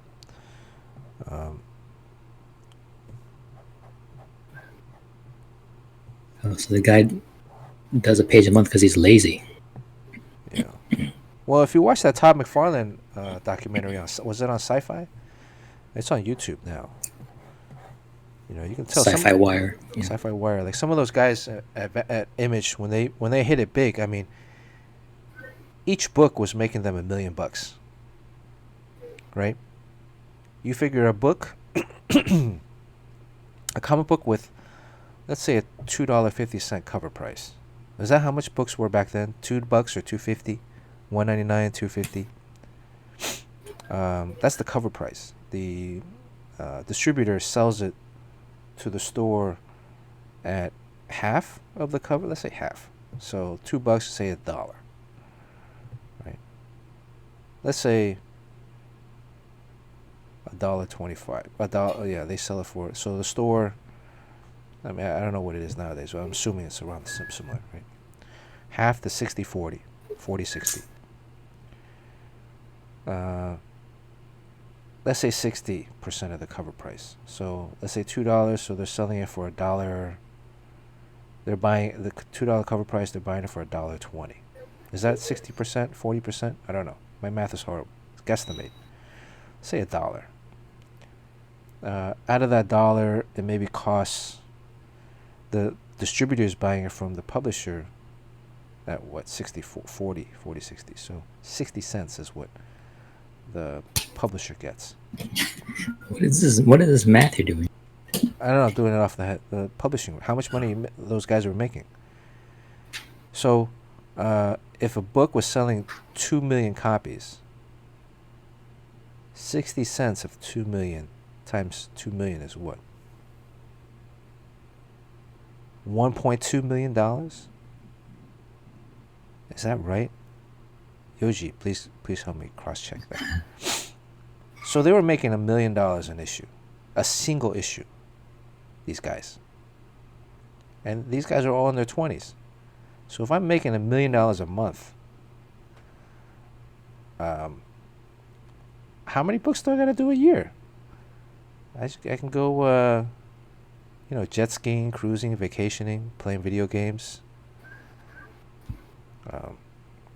So it was, yeah. You can understand. I mean, you can't, but you could. And drawing comics is grueling. It's a monthly gig. It's a monthly job, month after month. You even think about it, I think it's harder than TV show actors, right? Because TV shows, 20 episodes a week, 20 episodes a year, they still have at least, half the year off. So 6 months to shoot a season, they still have 6 months off to relax, spend their money, go vacation, go work on another movie or another project. Comics, you got no time off, right? If you're not working, you're not making any money. And if you're on a monthly book, you got to draw every month. So it's grueling.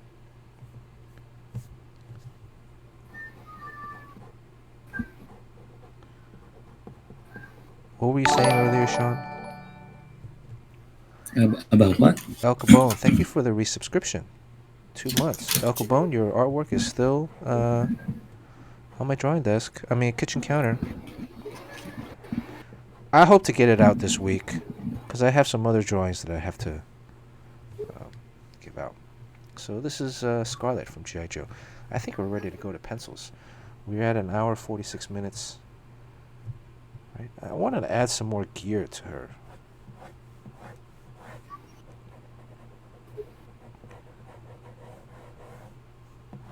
Maybe like a sling.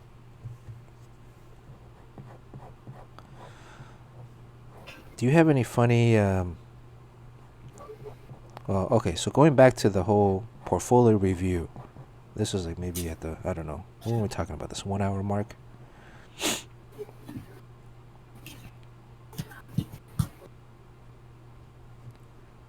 That is true. Yoji said $1 million a month, but there's a lot of overhead, right? So you got to pay, your office space. You got to pay your office electricity. You got to pay the colorist, letterer, editor. There is overhead. So factored all that in. You do a few issues, you're still clearing a lot of money. And then on top of that, you're getting offers for the first time from other media companies.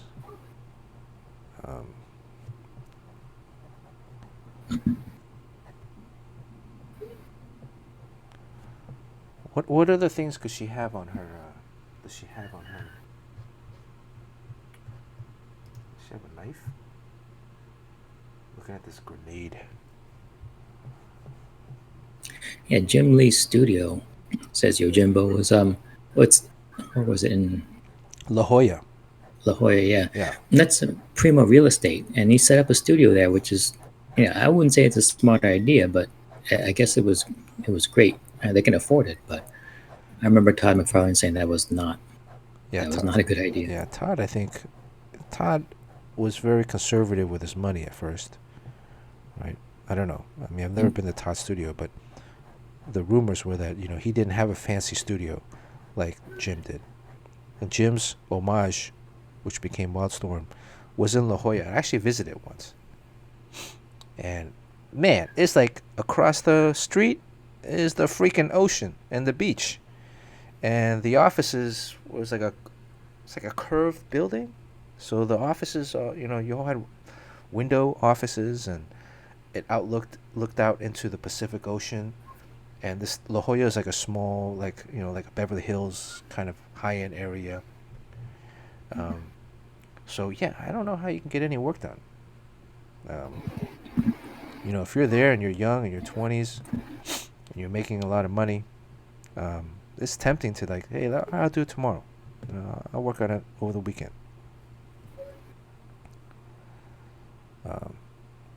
And it was an amazing studio. I mean, I wish Valiant offices were like on, what were we on, 7th Avenue or 6th Avenue, 24th, New York City. During the winter, it was cold. I mean, during the winter, you'd go in and work in the studio so you didn't have to pay for heat in your own home. But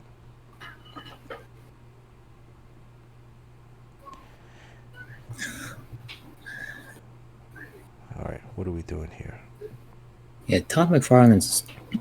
I remember him saying that even after he made all that money, still he'll get up at like 6 a.m. and then still write Spawn, even though it wasn't. It was like all those issues that weren't really. It always came out, even though it didn't have the same attention around it used to. But he would still get up and plot it out and all that stuff, just like handle it like a job, and never let the money go to his head.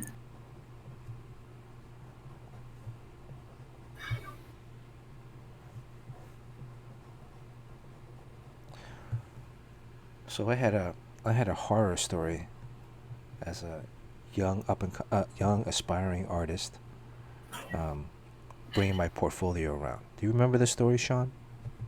No, does it involve a certain living legend? There's a certain living legend, yeah. Not Neil Adams. Neil was actually really nice to me. I met Neil for the first time at Valiant. Say who it is? No, I can't say his name, but Yoji will probably figure it out.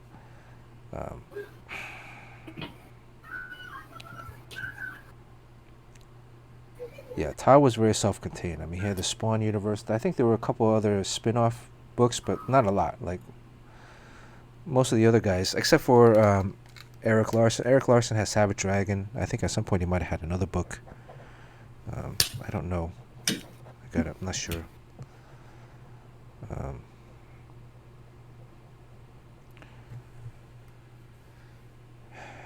Yeah, so I think I'm like 19, 20 in New York City, going to Pratt. By this time I've made my decision to give it a go in terms of trying to make it as a comic book artist. And so there was a comic book convention in New York City at the Penn Plaza Hotel. This was the New York Comic Con before it was the New York Comic Con at the Javits. This was New York Comic Con. I think it was in a hotel, the Penn Plaza Hotel. And so John Paul and I went this weekend. We had our portfolio. Back then I had some Captain America sample pages from Marvel. I was able to get a Marvel tryout script from fellow Pratt student Michael Thomas, who was interning at Marvel. And he got me Marvel back then. Marvel and DC, they all had specific tryout scripts or plots that they would give aspiring artists to work from, so that when the editors looked at them, the editors all knew the stories. That way, they could tell if you told the right thing or not. If you told the story correctly or not. Which it's a great method, right? So we went. This was, I think, my very first comic book convention, looking to shop work around to try to get work. Or mostly, I felt like I probably wasn't ready to get work yet, but I wanted to get critique. Wanted to really just get my feet wet. And this was towards the end of the day. We'd walk around, look at comics. Earlier in the day, we'd met Dennis Cowan. Dennis took a look at my work. It was very encouraging. John Paul, of course, had already started on a Robotech. No, maybe he at that show, I think John Paul got his first work, drawing a Robotech miniseries for Dark Horse. I think that was the first. At that convention, he got his first gig. And ventured into Artist Alley. This was towards the end of the day. In my portfolio, I didn't want to bother the artists during the day because they all had lines of people wanting sketches or whatever. And I noticed that there was this one artist at the Artist Alley. He was at that time one of my favorite artists. He had he'd done like covers, and I think he did some interior work on one of my favorite books that began with an A. And he was sitting by himself. There was nobody around him. It was, towards the end of the day. There was another artist next to him, in Artist Alley, but there was no fans. If you think about it, like, man, you go back, time machine, go back now and buy up like all that artwork. How much money would you have? So I walk up to him and I'm nervous, because again, this is like one of my idols. I'm like, excuse me, Mr. I'm a tremendous fan of your work. I was wondering if you would have the time, maybe if you could please take a look at my portfolio. Any criticism, whether you love it or hate it, it would mean the world to me to show you my work. And he didn't even look up. He was like, nope, too busy. And he wasn't doing anything. Sitting there, and I'm like, oh, I know you're, I don't know the etiquette, but it would really mean a lot. I want to be a comic book artist, I want to be a professional artist. Could you just take like a minute or two and just take a look at some of my stuff? And he's like, nope. And then there was another guy. I remember there was another artist, professional artist, sitting next to him. And like he overheard this conversation, and he was like, "Come on, man, just take a look at his stuff. He obviously likes your work. Just take a look at it." And he's like, "I'm like, please, like, what about just one page? If I just, instead of looking at the whole portfolio, if I just gave you, can you just look at one page?" And he's like, and the other guy's like, "Come on, just one page. Just look at one page." So he's like, all right. So I'm like nervous, I'm going through my portfolio. I pull out one page. He's like, all right. Okay, all right, it's good. All right. And he hands it back. So I was just like, man, what a fucking asshole. So to this day, based on that experience, anybody that would come up to me to look at work, to ask me to look at their work,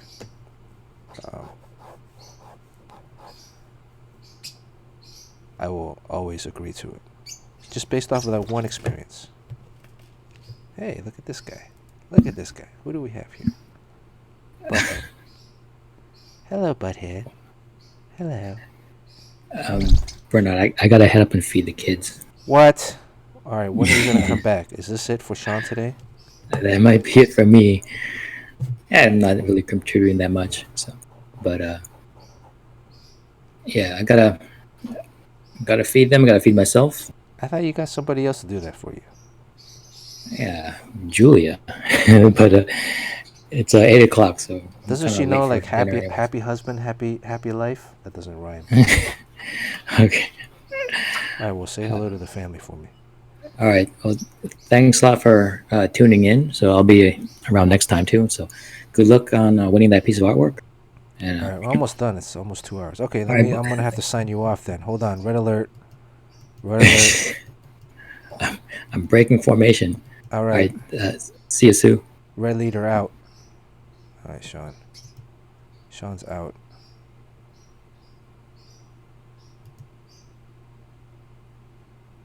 Okay. I mean, what is the other one here? So now it's just me. Thank you, Sean. Thank you for joining us.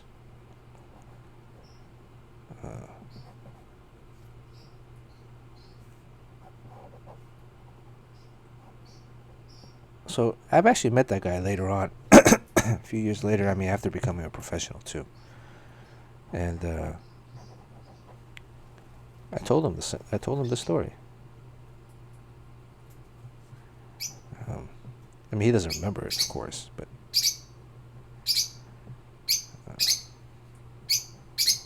what can you do? I'm sure he was having a bad day. Knowing now, there are always a lot of times at shows, especially towards the end of the day, you're extremely tired. Um,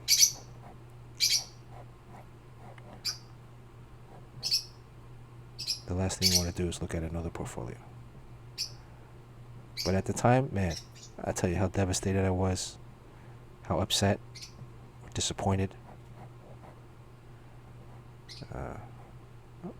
Vow never to do that to another aspiring artist.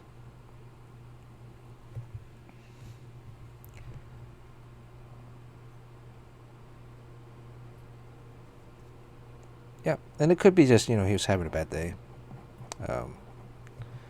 We laugh at it now. At the same time, it shows you that there are a lot of hurdles to cross. His work is still amazing. And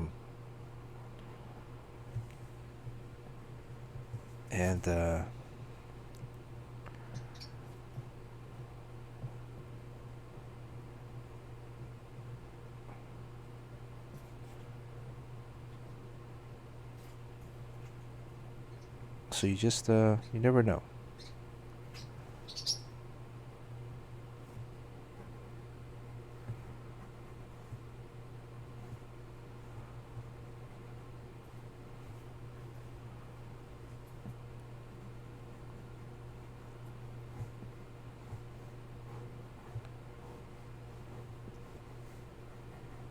Sean had to eat. He's not human. Well, he is human. But yeah, Sean and I go way back. So we started at Valley at the same time. Same summer. He got a little bit of a head start because he got to New York faster than me. But we become very good friends.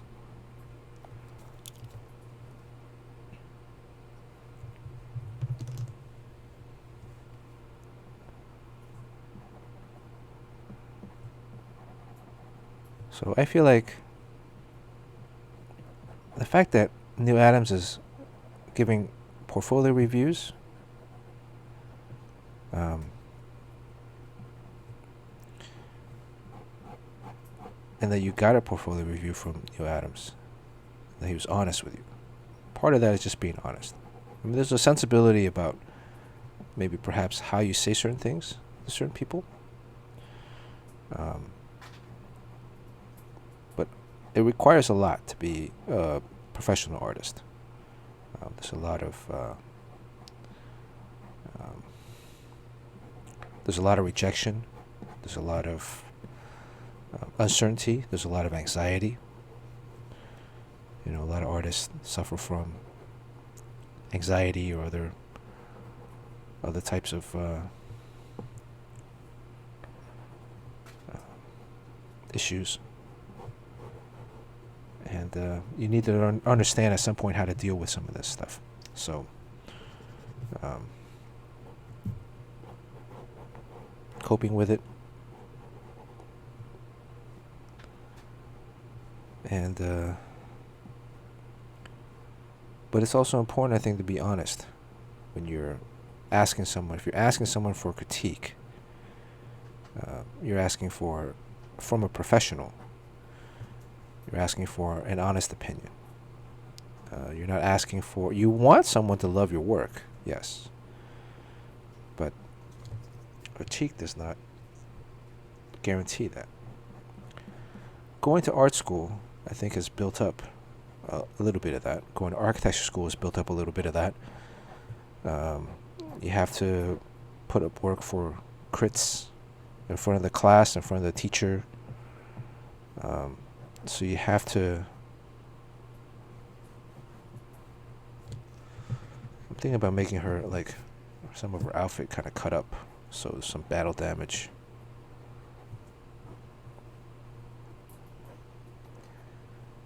Yoji knows that I like to draw things with battle damage. And you hear stuff about certain people in the industry, yeah. Sometimes they're like super nice to you. Sometimes they're, not super nice to you. I remember sometimes, there was maybe one or two times I regret. There's one guy I met at, there was a Long Island show, and it was the end of the day. I'd already packed up, and I think he had showed up, like, pretty much just as we were walking out. And I think he asked for like a drawing or something, and I was just like, I'm sorry, I just can't. Too tired. And I feel bad. Still remember stuff, but if I could see that guy again, I would, try to make it up to him. But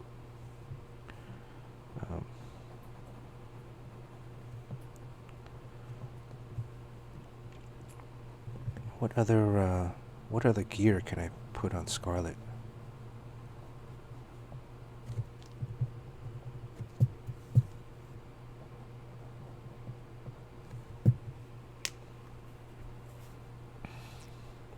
Al Capone, I kind of expected Claremont to be a prickish, but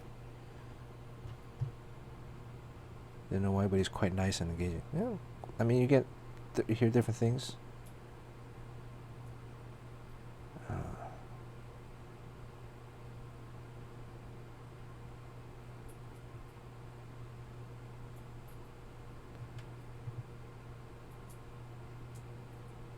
Yoji, remember a kid telling Tom McFarlane was mean to him? This caused him, kept him following around everywhere. It's the 90s when people would literally follow him, calling it a restaurant. Yeah. It's kind of funny too. I remember hearing an interview by someone, celebrity, and it's like whenever they go to the bathroom, because it's saying that back in the 90s, when people would literally follow McFarlane to the restroom and shove books under the stall, asking him to sign. He wrote "sing," by the way. I'm just reading it literally, and then wasn't fast enough to translate that. Yeah, I mean, I remember listening to a interview by a celebrity. He says whenever he goes to the restroom, he would always go into a stall and not a urinal. Because he didn't want people to come up to him. And, come on, guys. While he was like urinating.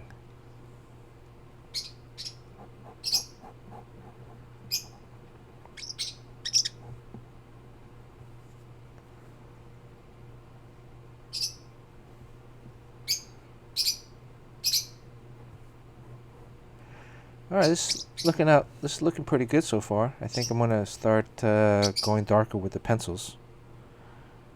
Thank you, Suli. Thanks for hanging in there. Are you drawing as well right now, or after I finish this, I have it's 5:20. Ooh, oh, pretty good timing.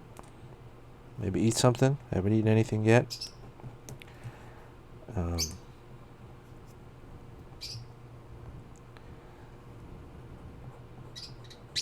then I got a poker tournament to play in tonight. But I got some. I want to finish this cover that you guys saw earlier. Supposed to finish it last night, but just got too tired. Yeah, I know, birdies.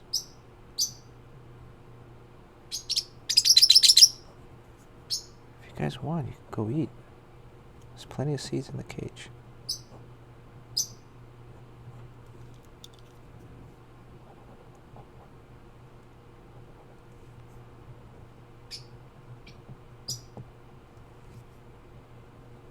Butthead. Oh, by the way, Butthead, did you know you won the sketchbook earlier? Yeah. So Sean and I came up with this, since we're going to do the auction, if and when the birds win, if they win a sketch, let's say they win this sketch, then they literally win it, and I have to use it as liner for their cage. So and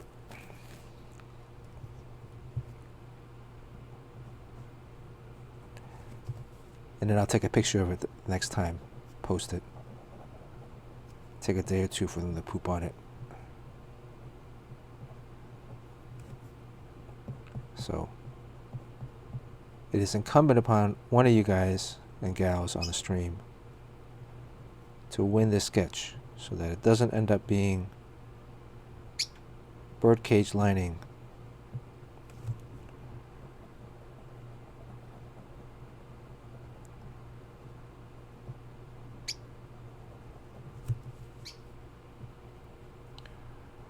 So play online poker. We do a Zoom chat with some friends. One of them is my buddy Perry Chen. Yoji, do you know Perry Chen?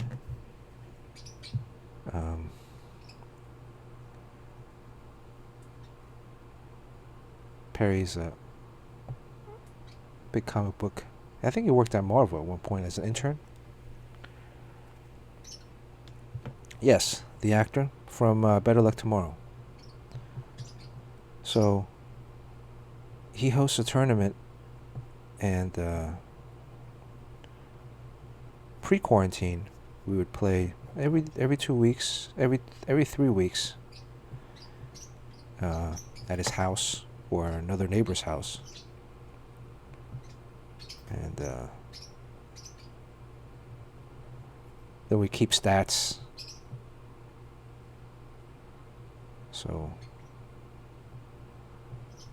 during the course of the year, we keep stats, and at the end of the year, the top 10 players would come back and play for the rake.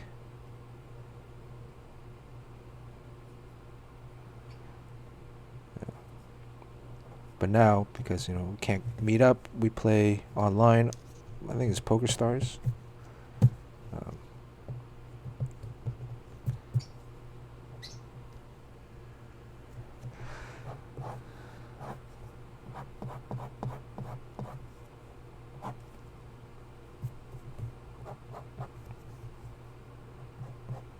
He's from the New York area, upstate, I think.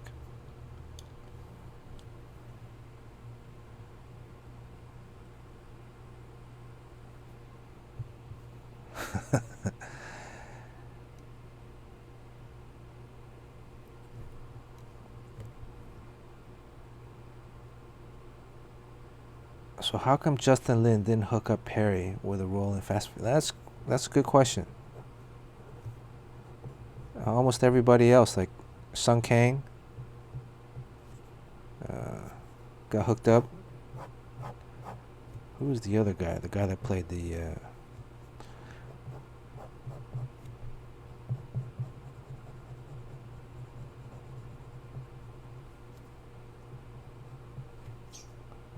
That was a pretty pivotal film when it came out.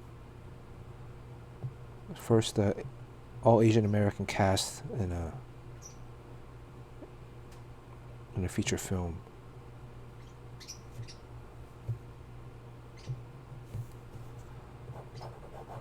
What's also funny is another funny story. A few years ago, Perry was at I think he had to attend a some kind of event, like a media event, here at Staples Center. It's like right across the street from where I live in LA. And he was like, "Hey man, you wanna ask me if I wanna like hang out, be his date." I said, "Yeah, sure, hang out. Let's go. It's right across the street. Just throw out some clothes." So he has to walk the red carpet, and do the whole pose. Hello. Different, 2 or 3. You usually have like 3 or 4 poses, right? Side, 3/4, front, hand in pocket, smile, look the other way. Perry's pretty famous. And then I'm at the end. I'm holding his purse, on the date for the night. At the end of the line, he comes through. I'm like, all right, hey, let's go, grab something. Let's grab a drink before we go hit the seats. And then all of a sudden, like, you hear this big roar, like, "Rah!" And then, well, who's that on the line next to behind you? And I'm like, who are those people? I don't recognize any of those people. And Perry's like, yeah, well, those are like YouTube guys. I'm like, oh, just a sign of the times.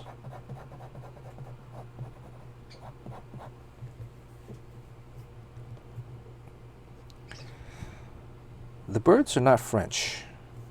Technically, I think parrotlets are like tropical birds. So, well, I guess if it's like a French colony, maybe.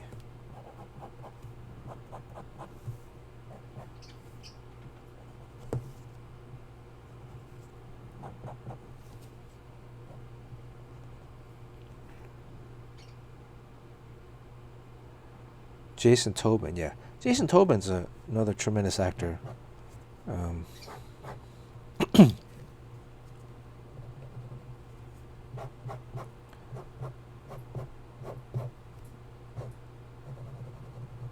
I think my ex-wife was good friends with him.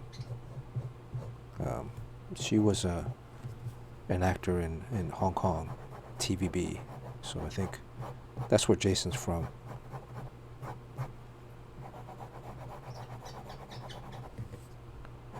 Seemed like a nice guy. I met him a couple times. Once at a premiere.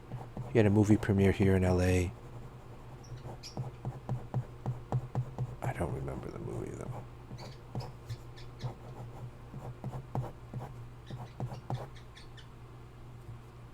On Warrior, yes. Warrior's an amazing show. Do you have Cinemax?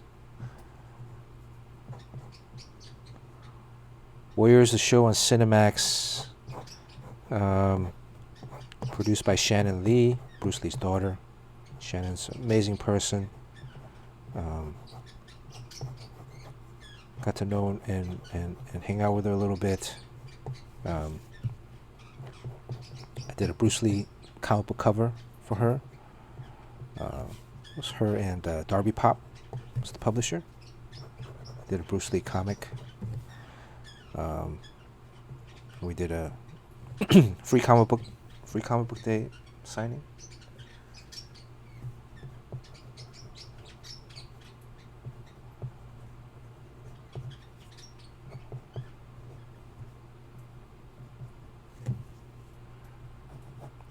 Warrior was a story that Bruce Lee had actually written when he was alive.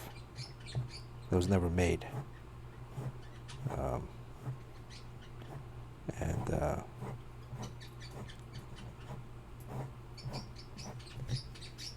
set in the 18 late 1800s, 18 something, when they had the Chinese Exclusionary Act, when they had a lot of workers that were coming in from China to work on the railroad. And there was the Chinese Exclusionary Act. If you guys don't know, there's a little history lesson today. It was the first and only federal law signed into law that banned a specific ethnic group from entering the United States. So, you know, all this talk recently about banning particular ethnic groups from coming. That was a federal law that was signed, banning Chinese laborers, along with other bans in terms of couldn't own land, couldn't marry, if you couldn't bring your family. If you came here legally, but then went back to China, you could not come back in to the United States. You cannot bring your family. You can't bring your wife, kids. So that meant a lot of laborers were here by themselves. You also could not marry outside. I'm sure maybe it was legal to date, but you couldn't marry. But dating also is like, you know, if you're out, you're gonna get fucked with. But you couldn't marry. You couldn't own any property. And then there were only specific areas of town that would rent to you, where you could live. Hence, all the Chinatowns.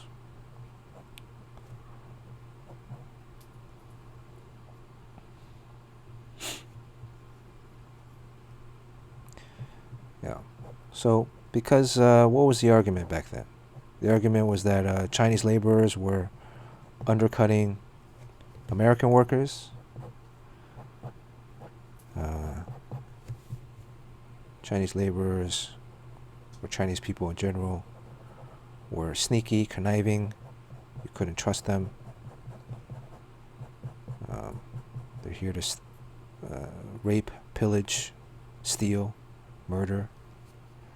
Sounds kind of familiar these days, except a lot of that's being directed towards another ethnic group now. So,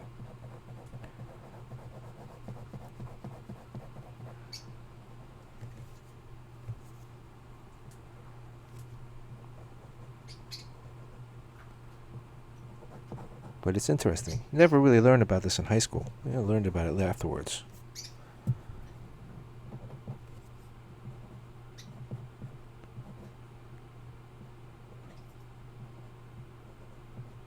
How do we get to the Chinese Exclusionary Act?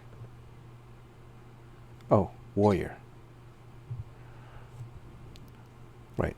So, amongst the businesses that they could operate and run, a lot of it was all in Chinatown: cleaning services, laundry, restaurants.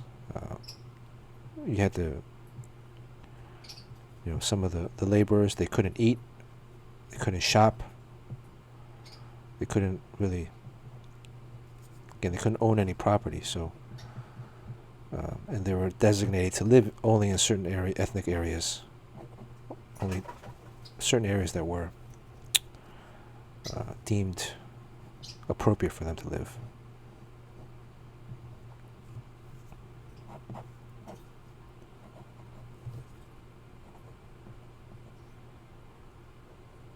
But Warrior, yeah, it's pretty good series. They're on season 2, season 3 now. I don't know, what season are they on?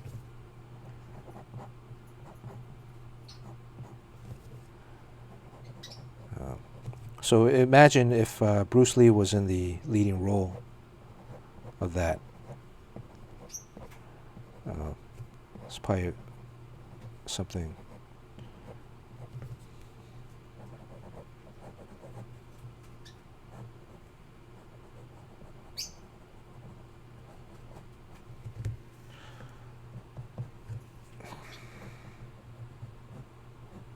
But Perry, going back to Perry, Perry's on General Hospital now. So if you like Perry, you can watch him on General Hospital. He plays Brad. It's like I think Brad's like a bad guy.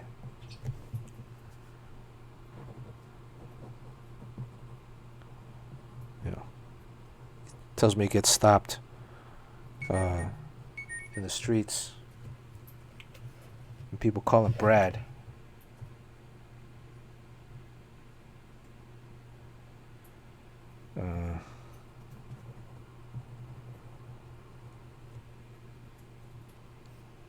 Hold on.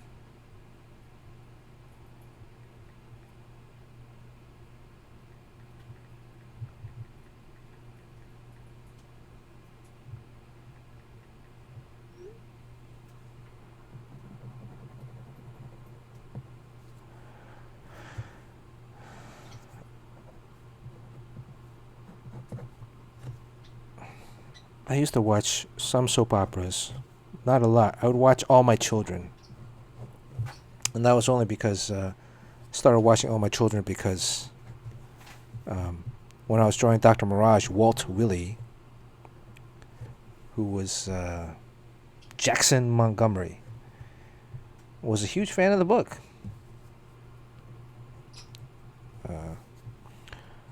One day I go into the office, I'm dropping off pages, and Steve Mazarski, the publisher, was like, "Oh, awesome, Bernard, come into my office. I want you to meet someone." So I'm like 21? 2021. I'm like, "All right, hey, what's up, Steve?" You know, I go in his office, and then there's this guy sitting in his office. "Hey, I want you to meet Walt." And Walt's like, "Hello, how are you doing?" And there are sometimes in life you meet someone, and just like there's a particular presence about that person. And so when he got up and he started talking and he shook my hand, I was like, wow, this guy seems like he's kind of important. I have no idea who he is, but there's a particular aura about him that is like very commanding of the room. And Steve's like, "Yeah, you know, this is Walt Willey. He's Walt. You know, he's on All My Children. Or he's an actor." I don't really remember any of that stuff. I just remember thinking like, wow, this guy like was a presence. You know, and so you know, he's gonna appear in the next issue of Dr. Mirage, or you know, it's like, okay, all right, if you say so, Steve. And Bob was there, and Bob also, you know, Bob Layden has a particular presence about him. When you're in a room with Bob, you notice Bob. And even though if you might not be familiar with who he is, there's you feel like he has a particular, he's done something, there's something about him. So, and Walt was the same. And so I started watching All My Children. And this was around the time Sarah Michelle Gellar was also on All My Children. And then she played, I don't think she played somebody's daughter. I think she was like late teens, early 20s. This was before she became really big with, what was it, Buffy or something?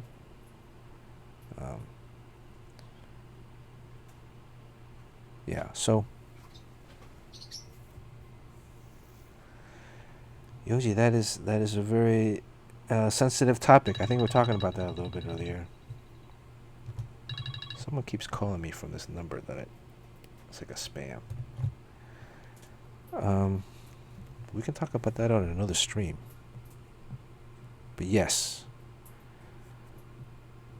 I think before you showed up, I was talking about Last Christmas with the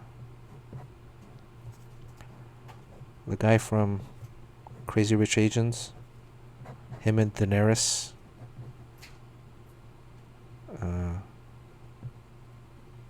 What's her name? I'm not good with names.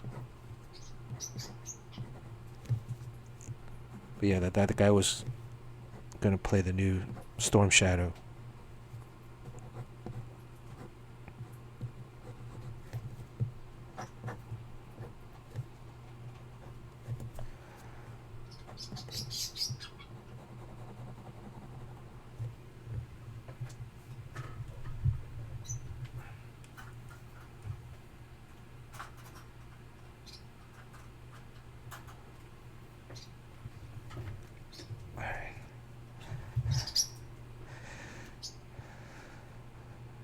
Yeah, Henry Golding. Yeah. Good actor. But I think we share similar sentiments about some of this stuff.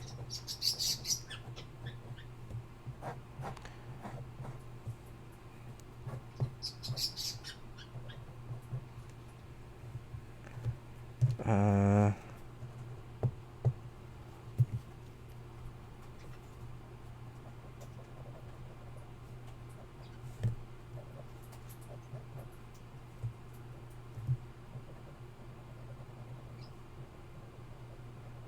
so what were we talking about before? I think he's like almost too big to be a Storm Shadow. Henry Golding kind of reminds me of Chow Yun-fat a little bit.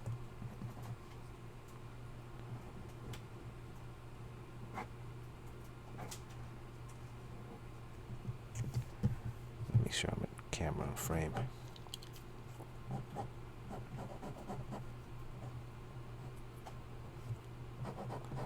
So wow, we got into a little history lesson today. It's pretty cool.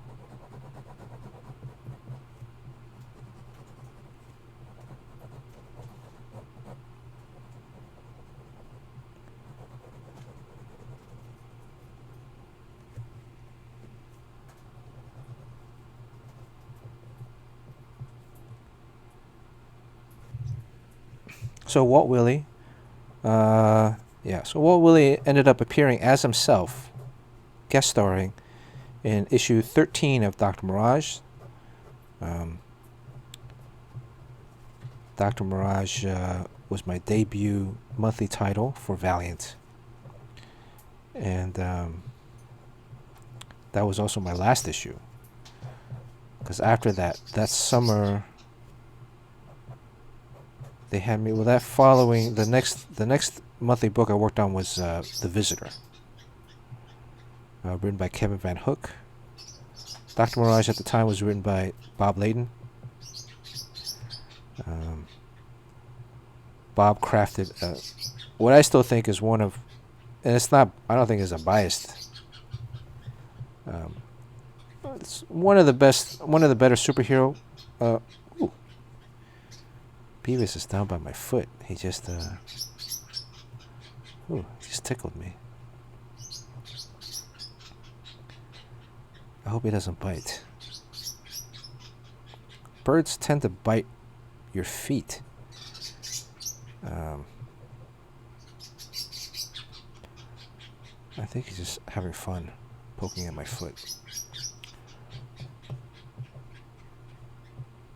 So Walt Willey, remember I got to hang out with him one time at a bar.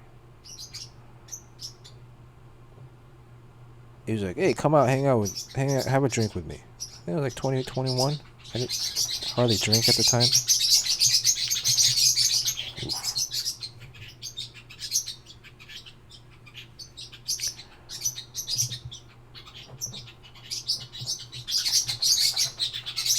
That was like one of my first cases of Hollywood lifestyle.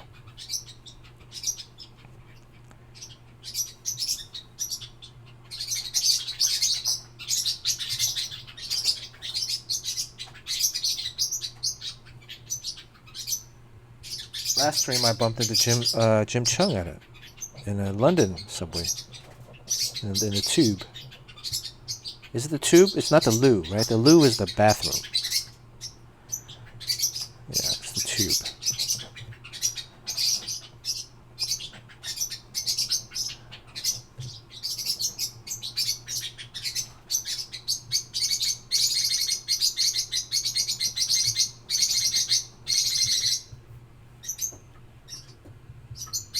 Let me let these guys out.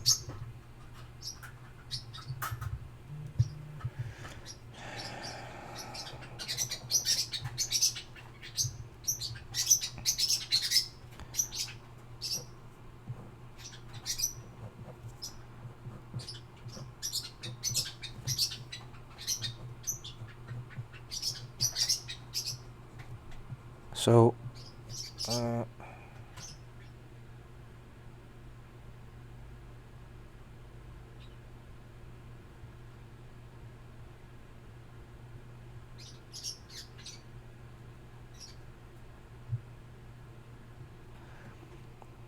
uh,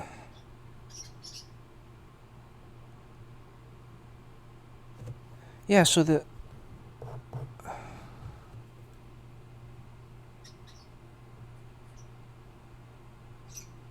well, thank you, Suli. I try to keep it a mellow tone of voice. I think the most difficult part for me right now is to continue to talk and draw at the same time. Although it's a muscle that I'm trying to build, work on. Normally, usually at work, I have something else on. Last Friday night, I had Suli's stream on for a little bit. Listen to Jim Lee's stream, one of his older ones. You always learn stuff from Jim's stream. That guy went to an Ivy League school. You know, there are a few comic book artists that went to Ivy League school. Cliff Chang is another guy that I know that went to Harvard.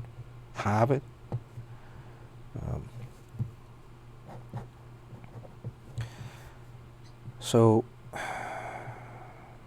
who else? What was I saying? What we're talking about? Oh, Walt Willey. Yeah. Cool guy. Jackson Montgomery. Comic book fan. You know? Back before comic books were super cruel with the general public.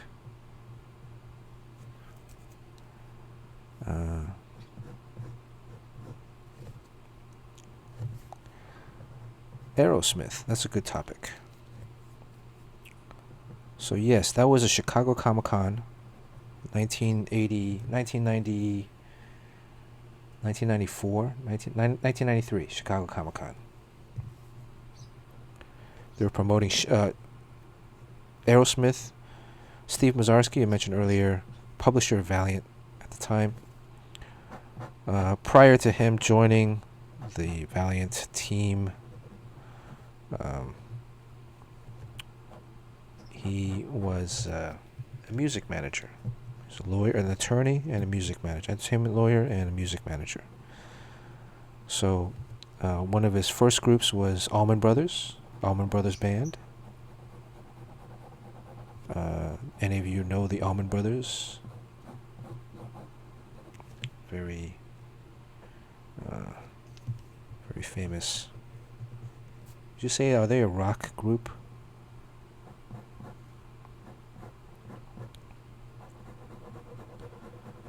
Would you call the Allman Brothers a rock and roll group? I guess. Yeah, maybe. So he used to manage them, and also Aerosmith. He managed Aerosmith.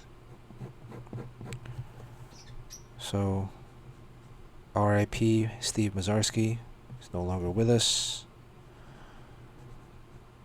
But around the same time as the Walt Willey deal, he hooked up the Aerosmith deal. So Aerosmith appeared in an issue of Shadow Man. They're on the cover with Shadow Man. You know, for all the grief a lot of people give Steve and Valiant, they were definitely trying. I think they were making an effort to expand the comic book market, to expand comics readership. At one point, Steve, John Hartz, I think Fred might have still been there. Fred Pierce, who is now the publisher of Valiant, was the publisher of Wizard, tried to kick off a comic book initiative, an advertising campaign that would be similar to like the milk industry or the pork industry.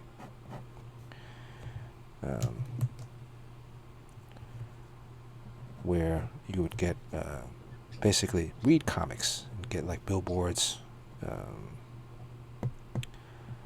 in bus ads, subways, you know, and trying to promote comic book readership. They recognized that a lot of that industry at the time was fueled by speculators, and that the speculation would not last forever. And in order for the comic book industry to move from this, they should pivot, basically consolidate together, pivot, and create this ad campaign to encourage readership. You know, comics aren't just for kids. Superhero comics are cool, or comics in general. And they had almost every company signed up except for one major company. My understanding was. And that one major company holdout kind of killed the whole deal. But you think about stuff like that today, it would be actually very tremendously helpful, I think, to the industry. There's some kind of effort. I mean, I guess you could say Free Comic Book Day is probably the closest thing you can get to that. But, you know, you see chicken and pork and milk ads on TV, commercials. It doesn't say one specific milk brand. It just says, oh, milk. So everyone just kind of pays into this. Because they know it benefits. What benefits one benefits all. So they were very forward thinking in that. Unfortunately, it never got too far because of one major company without holding out.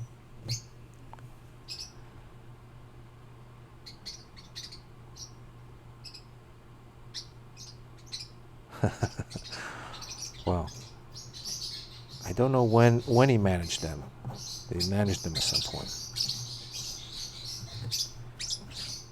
And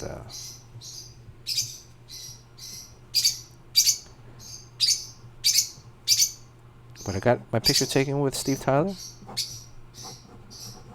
I was looking in the wrong direction of the camera. There were a couple of cameras, a couple of photographers. It was an amateur mistake. Here's a picture of myself, Bob Layden, Steven Tyler, and Joe Quesada, and I think one other Valiant artist.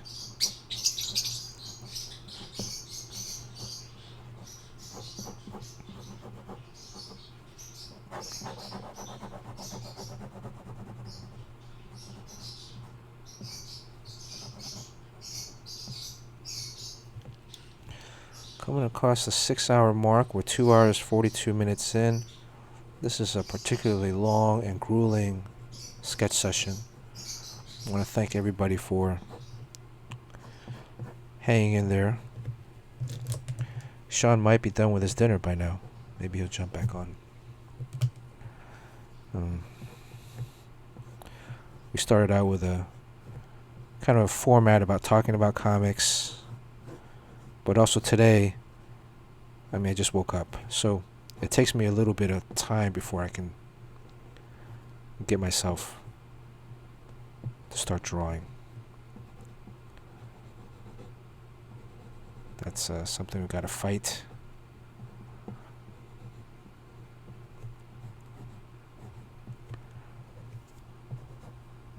But we have Scarlett from G.I. Joe. Giving it away shortly. Almost done.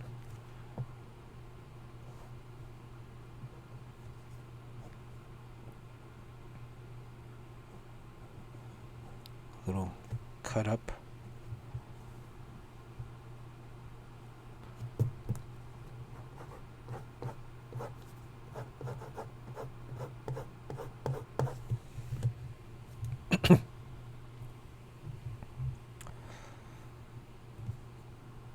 Oh, thank you for joining. Not done yet, almost there. Maybe another 10-15 minutes.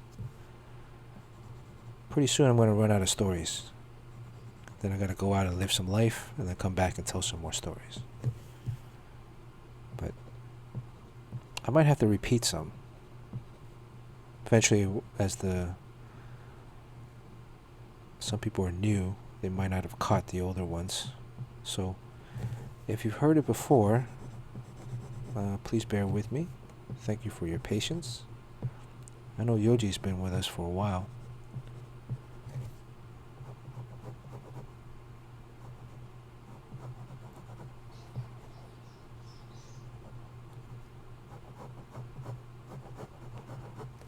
Almost done. Just putting the final details on this gun.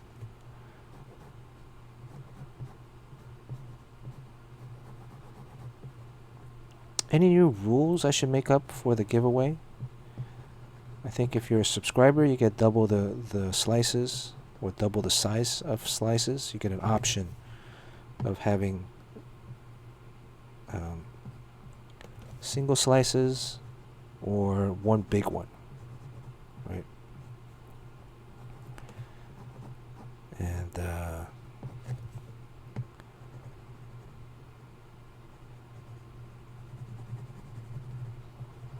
what else? If you've won already, you go back down to 1.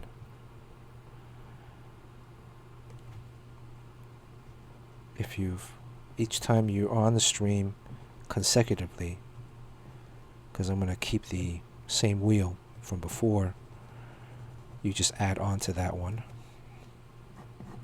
So if you're on 2 consecutive streams, you get 2. If you're on 3, you get 3. If you haven't won. Right, what else?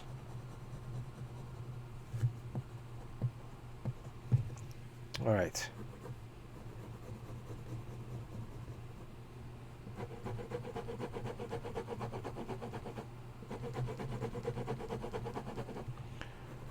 I think I'm done here.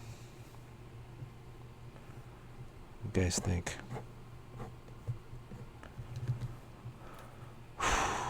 Let's add some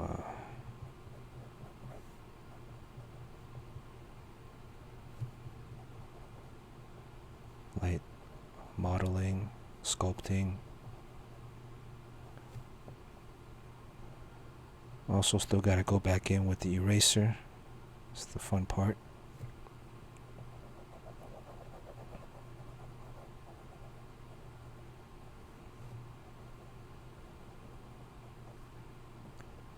Then I gotta get my poker face on.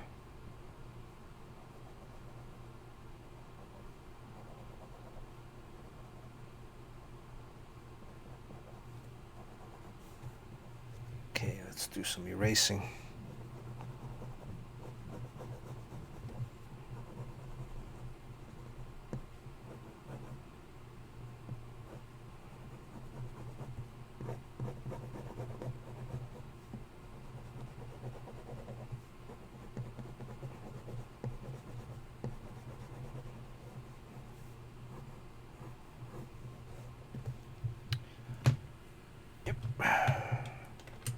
So here, this is a mono zero eraser. This is a flat head eraser.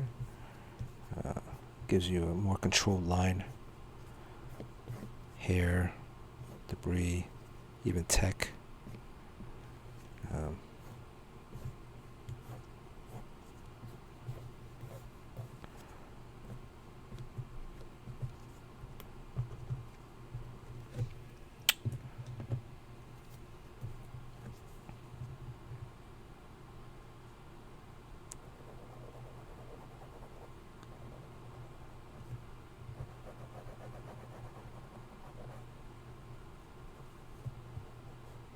I want to thank everybody for continuing to support the stream.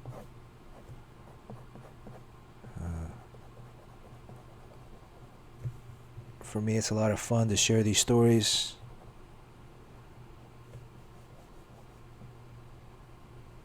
Interact. I think at some point, like, does some of you guys want to come on the voice chat as well? I think that'd be interesting. Hear everybody's voices. Yeah, so this is like my take on the Jim Lee whiteout. He does the splatter, it goes in with a white pen. Because this is a pencil.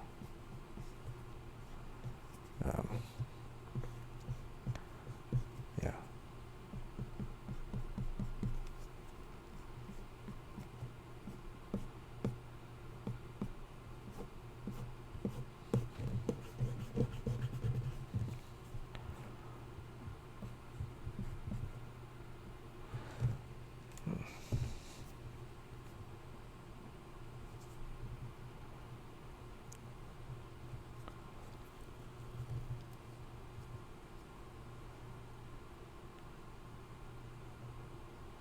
Wait, actually, I'm not very confident with hair too.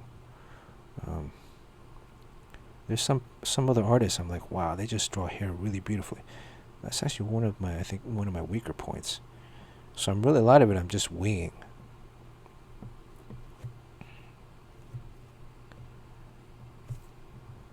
But thank you. Okay.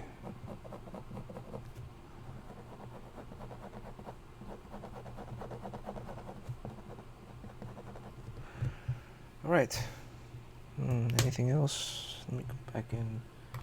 I have another mono zero eraser, which is a round head, small, thin, round head.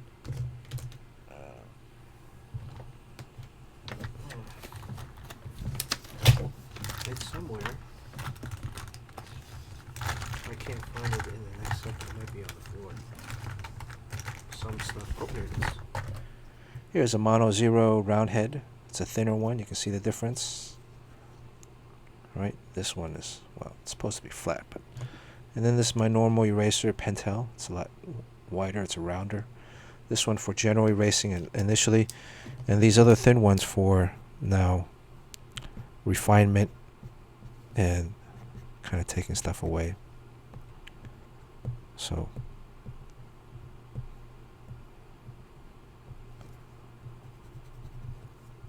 cleaning up a little bit.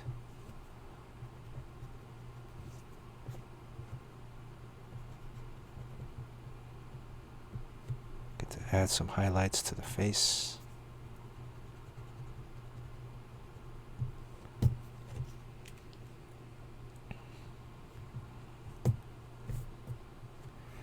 Yeah, that toothbrush technique. I think one of the most amazing moments too, watching Jim work back before there was Twitch. I remember at San Diego Comic-Con or at some conventions that he'd go to, he would do a live drawing demonstration, and I was just amazed that he would get up there in a room full of, I don't know, had to be like at least a few hundred, maybe 1,000 people. It's one of the big halls upstairs in San Diego. And he'd sit there and he'd just talk and entertain and do a couple of sketches, bring somebody up from the floor as well, and then give away the drawings at the end.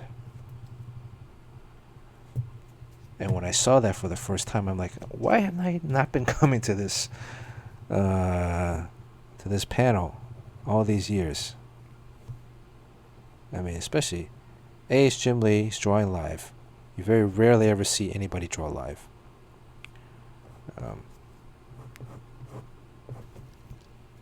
And he's giving stuff away. He's giving a sketch away. It's like, wow.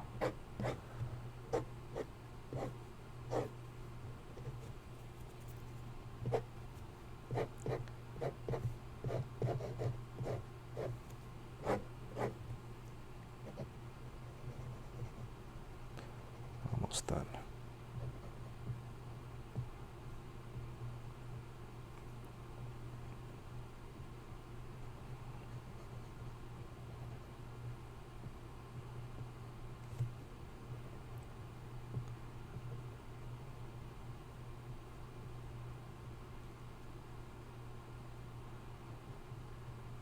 Jim Lee is truly one of the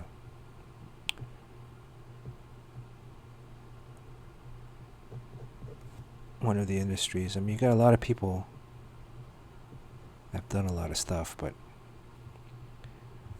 he's one of the smartest guys. All right. Finito, bonito. Right?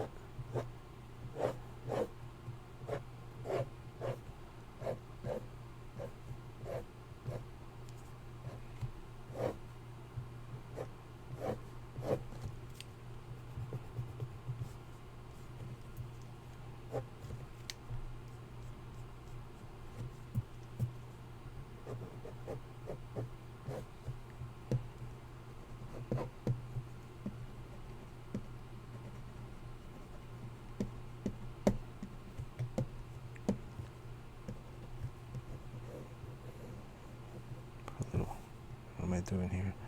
A little smoke damage.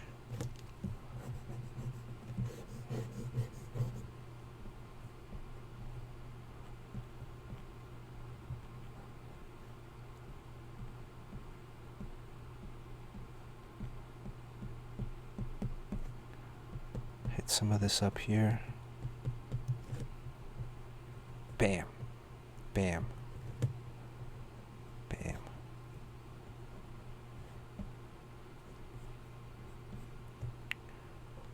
All right. Time to set up the wheel. Favorite part.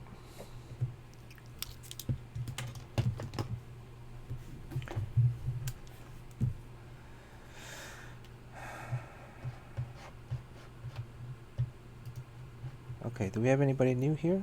Let's see. We got wait, what's happening?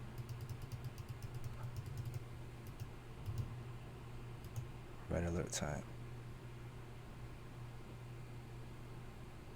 Red alert.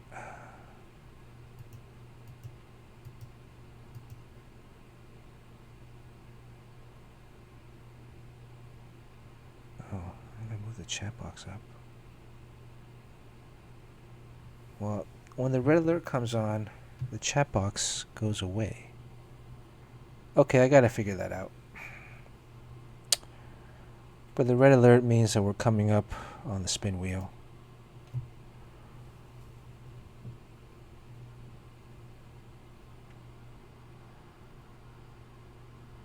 Yeah, I gotta figure that out because, oh, you know what I can do?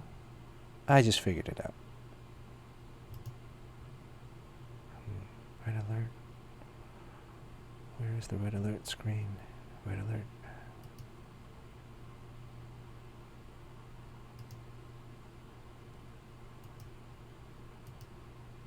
Oh yeah, it's still not gonna work because the red alert is not. Yeah. Oh, I guess. Let's see. That cuts out the whole movie magic. Reduce the chat box. There we go. Okay. All right. Let's see who else is here. Is it the same crew? Same crew? Luke? Let me give a shout out. Let me see these people's names. Okay. If you're on the stream, please type something. Oh, now I'm inside the cockpit. Okay. All right. I'm inside the cockpit. All right. I want to do something like where it pop like a little stream comes up like like, you know, green.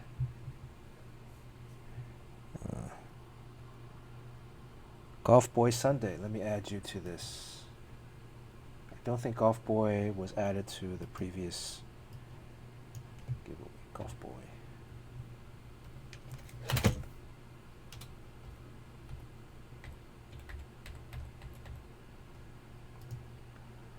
And Golf Boy, I will give you a green. A very green, as if you're on the green. What's your handicap, Golf Boy?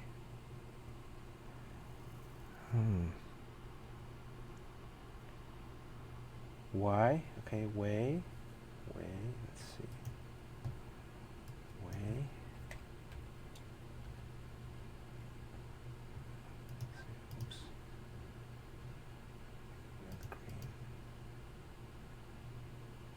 Off white green. Way.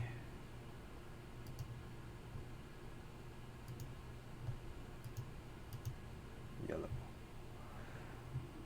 Suli. I'm gonna put Suli. I'm gonna keep you in there. If you win, you don't want it, I'll spin the wheel again. Right? 12 handicap. I have no idea what that means. Does that mean I get to take 12 off of my score when I play against you? Oh, that's right. The other Crispy. Thank you, Crispy.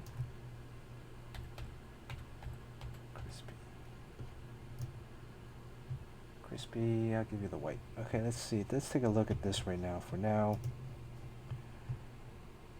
wheel is updated. Anybody else on? Speak now, forever hold your truth. Everyone that was on earlier gets double the slices. You need to type something in the... Oh, El Cabon. El Cabon. Welcome back, El Cabon. Oops. El Cabon. Add El Cabon. I saw you. El Cabon. Okay, and you guys learn from El Cabon when you win. When you shoot me your address, please include your name. So I said this many times. El Cabon won a Wolverine sketch. But because he didn't tell me his name, I wrote El Cabon on the envelope. And the USPS Postmaster General sent it back. Said nobody by the name of El Cabon lives here. Literally, I can show you that. I'm going to cut up that envelope and put in a new one.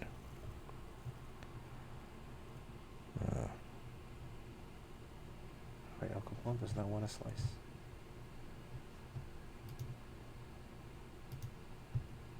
Okay. Anybody else? That's it. Golf Boy Sunday. You know, this wheel, too, I want to say that this wheel...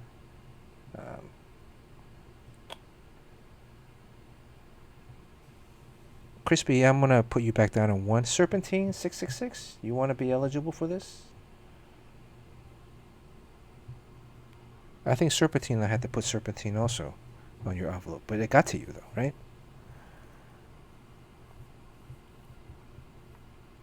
It's cool. It's going to be one of those stories I'm going to be telling forever. You know, this guy wanted a sketch, but he didn't want to tell me his real name, so... Crispy egg roll. You only have one. So how are we going to do this? Everyone gets... Who's a subscriber on here? El Cabon. Serpentine. Crispy egg roll. Crispy egg roll has a diamond and a star. What does that mean?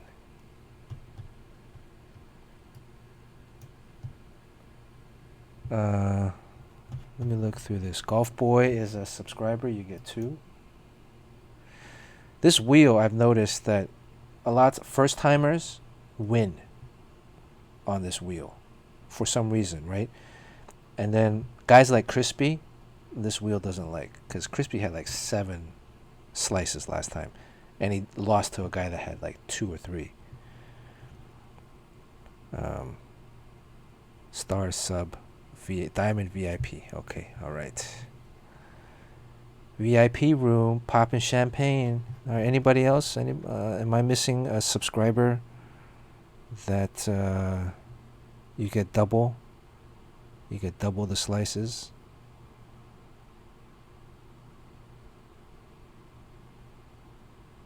I'm scrolling through the chat box right now. Oh, Jay Dang.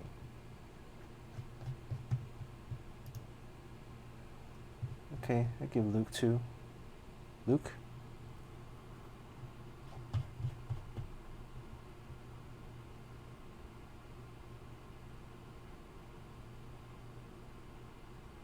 Right. Well, that's the thing. Is like you can have, like for example, I can give like Sean, if you get like 10 slices. Like Sean See how big Sean's slice is? Sean Chen? So if we spin it, I'm going to just do a practice spin right here. I bet you Sean won't win, though. I think this wheel is like... I almost guarantee like Sean will not win. Oh! Again, I have debunked my own theories. So... Alright, let's put Sean back to 1. Okay, who else is Mr. Joshua? Luke, you get 2. Luke, you've already won 2 sketches, though.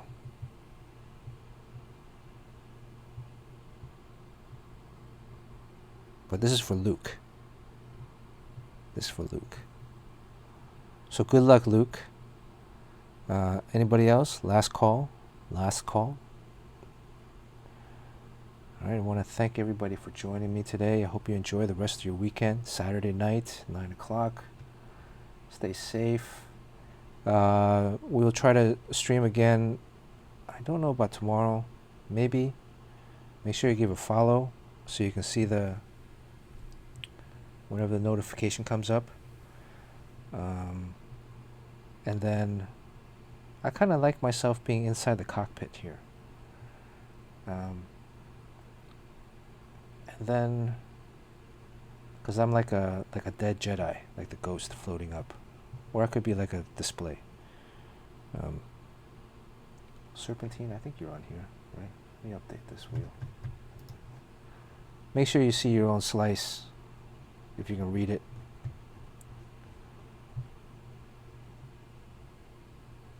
Good luck to everyone. If not tomorrow, then we'll try to stream Monday or Tuesday. Alright, here it goes. Let's see. Spin the wheel. Oh! J Dang. J Dang, have you won already, J Dang? I think we might have to spin again. I didn't set this up properly.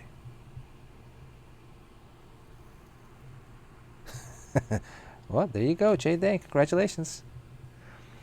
All right, J Dang, you know the rules. DM me on Instagram, the Bernard Chang. Please, I would appreciate a follow. And shoot me your address and name. If I put J Dang on it. J Dang, you're in the United States, right? We're only shipping to the United States so far. You're not in Senegal. I'm not sending it to Senegal. Sean, maybe. If you have a Sean sketch, I'll bump up the chances for you. So, or Europe, or Asia. Australia, I make an exception once. Canada, maybe. Mexico, maybe.